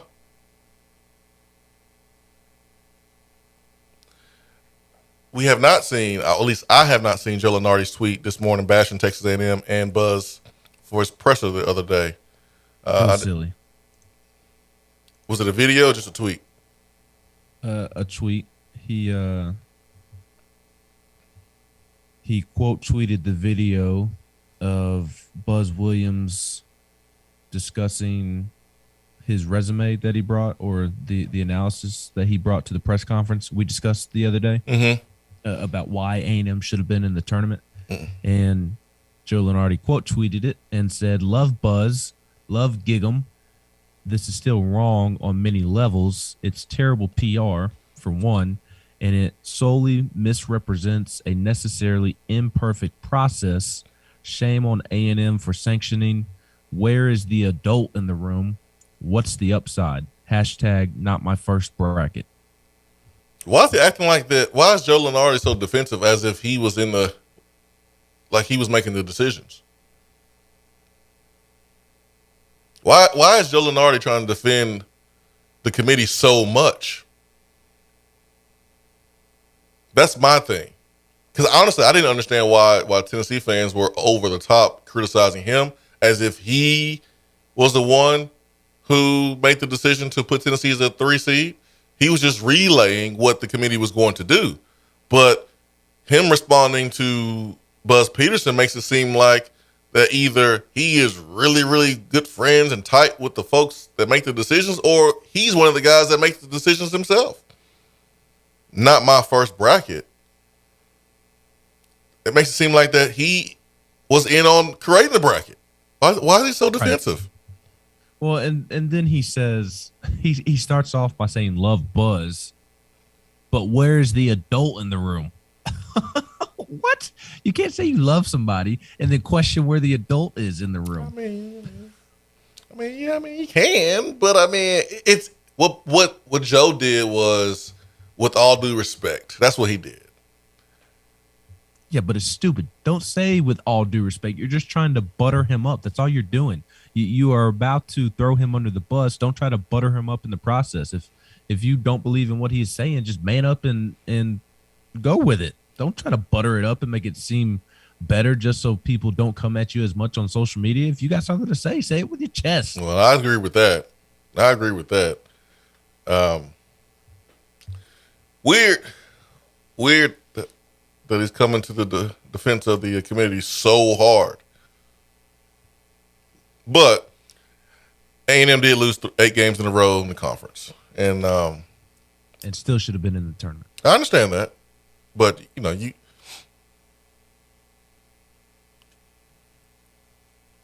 take it out of their hands if you take care of business more during the regular season. Do I believe they belong in there? Absolutely, but it's like playing and you fail to make some plays, and then the plays that you don't make, it leads you to a situation later in the game where you should have already won the game, but now the game's in the ref's hands, and then the ref makes a bad call. I'm the one that's like, well, we should have took care of business earlier.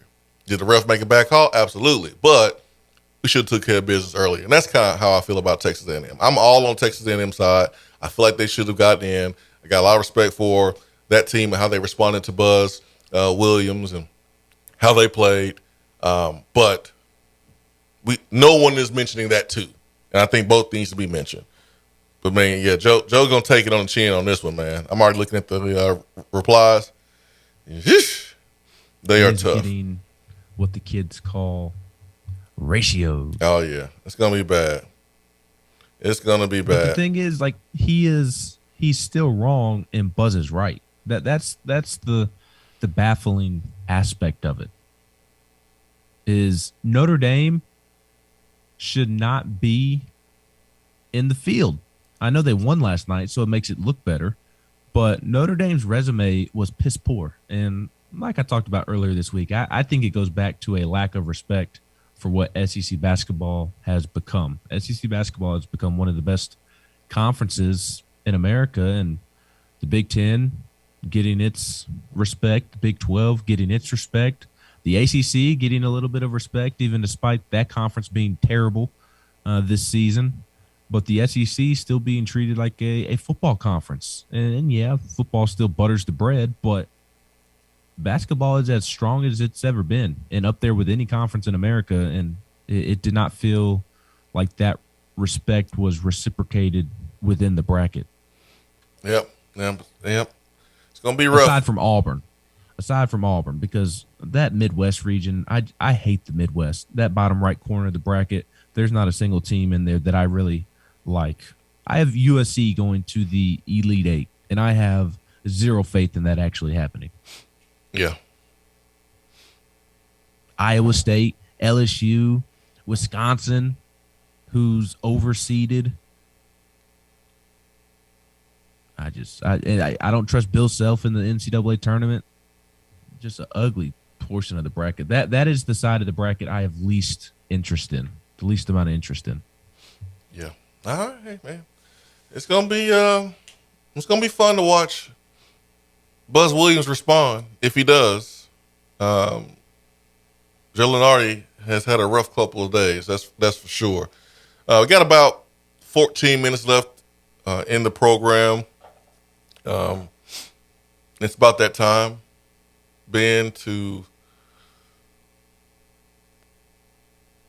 make our listeners aware of what's going on, what's going to be going on. Friday, tomorrow, Austin Price will join us. Normally he joins us on Tuesday, but he was out in California. He was traveling. Was going to have him on yesterday. Did not make sense because, Nico Iamaleava had an announcement. The announcement was to put out his top five. But tomorrow we're going to have him on. We'll have him on the program. So we'll get an update from Austin Price on all things recruiting, Tennessee football tomorrow. That's the short-term news. Long-term news is, man, we've been rocking and rolling here on the Swain Event for, goodness gracious, 8 years. Neil and Mafia called in and talked about, going independent, doing my own thing, doing our own thing. And that's what we've done for 8 years. So we've done a great job. Really proud of what we've done. A lot of people have contributed to our success, and that's not going to stop. We're going to continue to do the Swain Event and roll in that way. But it is going to change. It is going to change. And it's going to change because in April, Ben and I are going to go to the Sports Animal. I will be co-hosting midday show from 12 to 3 with Josh Ward. Starting at some point in April. The Swain Event will continue, but it will not be in the mornings from 7 to 10. It would not be every day. It will be outside the 6A to 7P broadcasting window. So the Swain Event will continue, but it'll just be different. The plan is to continue to do a live show on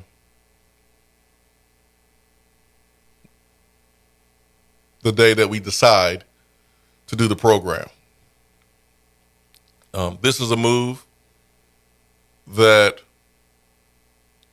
long-term is what I feel. I speak for myself. I know Ben and I have had many discussions over the last couple of weeks about this, but this is a move long-term that is best for me and my family. It's a great opportunity to have a bigger platform and do what we've been able to do here on a bigger stage. And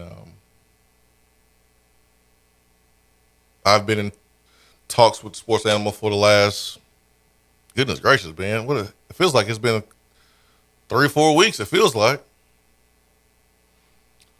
But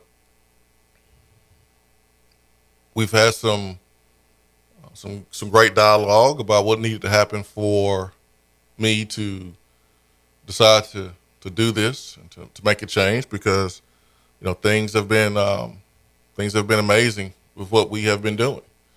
We do have a 3-man crew that does the work of probably a 10-man crew, and Ben does an unbelievable job. Seth Stokes does an unbelievable job. I told Ben that Ben's the best co-host, Seth included. Ben's the best. I think the world of Ben. I'm his biggest fan. And Ben's going to go over to the sports animal as well, and don't know how it's going to look. There's a lot of questions about how things are going to look, to be honest. But wanted you to be the first to hear it. Did not want it to be leaked on some message boards and rumors and all that stuff. Wanted to make sure at the right time that you were made aware. So for the last couple of days after I made the decision, reached out to all of our sponsors and told them first, because did not want them to find out from someone else besides myself. So I called them directly and talked to each one of them directly and had a conversation about it and about how things could look and would look. And again, a lot of questions more than in stone answers right now. So the app is going to still be running. The studio lights will still be on up in here. Last year we were able to do Tennessee Prime, and so I know our sponsor was very, very excited about what we were able to do for Tennessee Prime and wants to do it again. So we'll still be able to do those things. Instead of 5 days a week, we're not going to be on every single day at the same time. We won't be on in the morning. And I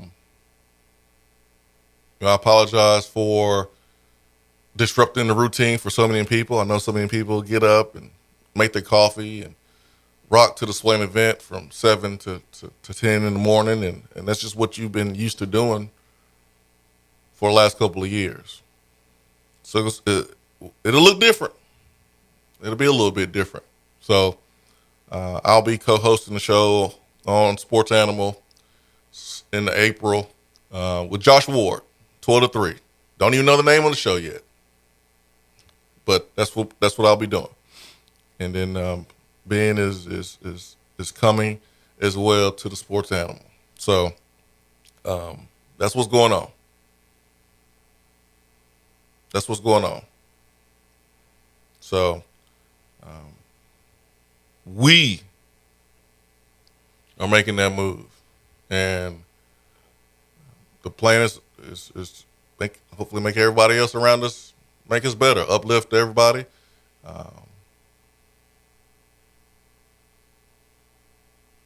I know people have their own opinions about which station they prefer, or which shows they prefer, and all that good stuff, and that's 100% fine. 100% fine. But Josh Ward is someone that I respect in this market. I've watched him and watched how he's moved for years. And he's probably one of the few guys that I would do a show with and make this move. So that's what's going on. We're going to give you more updates as we go along. And put a lot of hard work, in this product. And the support has been just unbelievable from you. Unbelievable. I think about all the relationships that we have made. And we joke around with Neil and Mafia and C-Mac and Big Shot Rob and Vol Storm and DR Vol. Man, we joke around so much. But I think the highlight of doing this show is being able to meet all of y'all. Man, I met Middle Tennessee Rick this year, met Neil and Mafia for the first time this year. Doing Vol Network pregame show, able to meet so many people there at the stage. For me, that's what it's about.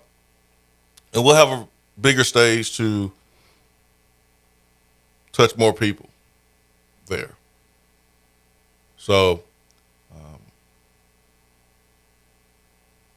everyone has their preference of who they want to listen to, and some people listen to the preferred station over the other. And man, we going to be the coffee bean. Be the coffee bean. And Ben, I know you're there. You've been quiet, man. Just this move affects all of us. The one thing that's constant in life is change. Nothing ever stays the same. And so I know for you guys, morning routine is going to be a little bit different, but I wanted to give everybody like a notice, like a real notice, not do things the way I was done. In this business, and people are told a Friday before the new format starts on a Monday. This business can be dirty. And I told myself when we went independent that I would not do things the same way that the radio business or the TV business is done. I was going to be different. So my plan was to give everybody a month notice, and we are at 20. Started to talk to some sponsors at 28 days and the other at 27 days, and here we are at 26 days. If we were starting on the 11th over there at Sports Animal. So I just hope that y'all follow us, and we'll update everyone with any new information. But I just wanted to make sure that you heard it from me, from my voice to your ears instead of reading it somewhere. So, I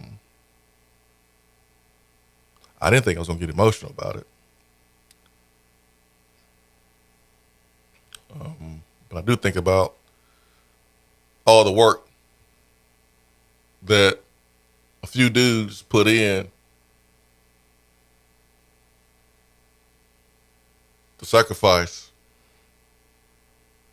that a guy like, Ben McKee makes traveling to go cover teams and going to Houston and operating off 2-3 hours of sleep and coming in here and doing the show. The passion, the professionalism that Ben McKee has. Think about, Stokes and the time that he told me that he was moving from Knoxville to South Carolina, how tough that was for him. But he had to do what he had to do. And his last show, how emotional it was. I appreciate the Daniel Lewis's and the Charlie Burris's and everyone that been a part of the show over the years. And like I said, the show's not going anywhere. It's going to look different though. We just won't be on every single day. There's too much investment made into the studio to just not use it. So it's gonna continue to be used. Too much investment made into the app to not be used. It's gonna continue to be used.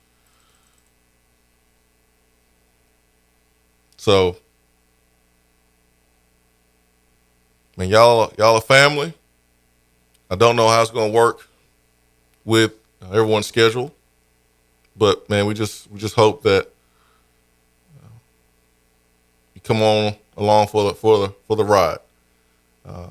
KY Vol Paducah, it's not April Fool's joke. It's March the 17th. So I'm not gonna change in a bad way. My plan is to change every single day, and that's to be better. That's I'm planning on. My plan is to change every single day in a good way and be better. But I'm not going to change who I am. So we're going to have a good time. We're going to bring that information. And the new time slot is going to be 12 to 3. 12 to 3. That'll be the new time slot. And Ben is coming. And now it's not heartbreaking. We ain't moving from Knoxville. But and Ben is coming. I'm not gonna make any moves and not take care of the folks that are part of the Swain Event. So may look a little different, but that's going to be the move. So that way you find out from me, not somebody else. So, Ben, anything, man? I know you're over there quiet. Anything you'd like to add to the comments? Not a whole lot. You hit the nail on the head, and really appreciate your kind words. And I feel the same way about you, and so grateful for everything that you've done for me and the opportunities that you have given me. I wouldn't be here in Indianapolis today covering the freaking NCAA tournament or working for VolQuest or getting to go to Houston or getting to go to Omaha to cover the freaking College World Series if you had not allowed me to intern with you back in 2016. So always eternally grateful for you and your family and the opportunities you provided me. And I wouldn't be able to have a career or have been able to start a career here in Knoxville if it weren't for you in Stokes. And there's not a single day that I work. I get to sit here and talk about Tennessee basketball and Tennessee football and fill out NCAA tournament brackets and talk about the bracket for a living. And my office is stadiums and arenas and the NCAA tournament, and none of this would be possible without you. So I am eternally grateful for you because you gave me the ability and the opportunity to do what I love and not have to work a single day in my life. So the feeling that you shared, it is certainly reciprocated. And other than that, in regards to the move, I don't have much to add because I am going over to the Sports Animal, but I don't know what things are going to look like for me over at the Sports Animal. So not much to add on that aspect of things, but excited for you and excited for the transition and to see what does come of it. And just really excited. And as things get sorted out with me and what it'll look like for me over there, I'll be happy to pass that along as that gets sorted out. Yeah, for sure. And we good now. We was good over here. Like we was good. Good doing what we were doing, and it wasn't like we put an ad in the paper to say, "Hey, come, we trying to come save us." We were good. I thought we did a really good job, and we're not going over there to hit singles, Ben. You realize that, right? We're not going over there to hit doubles. We're going over there to knock the damn cover off the ball. That's the plan, and that's what we're gonna do. And there's a lot of things I don't know what it's going to look like. There's a lot of things you don't know what it's going to look like. But we do know it's an opportunity that long term is in the best interest of both of our careers. And so I can't even begin to try to read all the things on the text box. It's a lot. It's so positive, and the support is overwhelming, and just thank y'all so much. It's hard, again, not to be emotional because, this show means so much to so many people. We've had so many cool moments on this show where we've connected people, and we've created so many friends, lifelong friends. So this show means a lot to me. That's why it's not going anywhere. It's just going to be a little different. So Tennessee though plays today, 2:45, Longwood tomorrow. Man, we'll be talking about a damn win. That's what we're going to be doing. We're going to be talking about a win. We will be talking about a win. That's what we will be doing. By double digits, 15 or 16. I think Longwood barely covers. Barely covers. Tennessee 18-point favorites. I think they'll win by 15 or 16. I just think that 18 points in the NCAA tournament that isn't a 1-16 matchup is just too much, far too much. And I do buy into the theory that everybody's in the NCAA tournament for a reason, and outside of those 1-16 matchups, I just have a hard time. Look, it wouldn't surprise me if Tennessee does cover. Tennessee's the far better team, but Longwood's no slouch, and I think it'll be a 15 or so point win for Tennessee. Yeah. I got Tennessee covering, man. I think Tennessee gonna beat the brakes off Longwood and carry over their play from the SEC tournament. Only being down less than a minute and a half the entire tournament. I think that play will continue. The rims are still 10 feet from the floor. The nets are still white. They can be torn apart by Vescovy and Josiah Jordan-James and Chandler the same way they can be in Tampa, the same way they have been torn up in Thompson-Boling Arena. So I got Tennessee rolling today, and I'm looking forward to the game on Saturday. We don't know the time yet. That will be determined tonight, like Ben said. But tomorrow, 7 a.m., we will be back. Guys, the show's not going anywhere till today. I gave you a huge warning about almost a month out, okay? So we're not going anywhere right now. We got like the middle of second week or middle of April of when all the stuff is going to happen. So, but I want to make sure you heard it from me. 865-255-03 is always our telephone number here on the Swain Event. Let's get you to the arena, Ben. Cover some college basketball. Let's do it. Gonna go check out Michigan, Colorado State, see what they've got to offer, and then watch Tennessee beat down the Longwood Lancers, the Big South champs. Oh, man. For Ben McKee, I'm Jason Swain. Swain Event. Hour number 3 is powered by Low T Center and lowtcenter.com.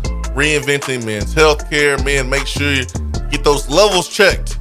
Low T Center and lowtcenter.com. Find the nearest location to you. Right here in Tennessee, there's 5 locations. Nashville, Tri-Cities, Knoxville, Chattanooga. Find the nearest location to you. Get those levels checked. Low T Center and lowtcenter.com. For Ben McKee, I'm Jason Swain. Swain Event fueled by Dating Barbecue. Peace and love. We are out.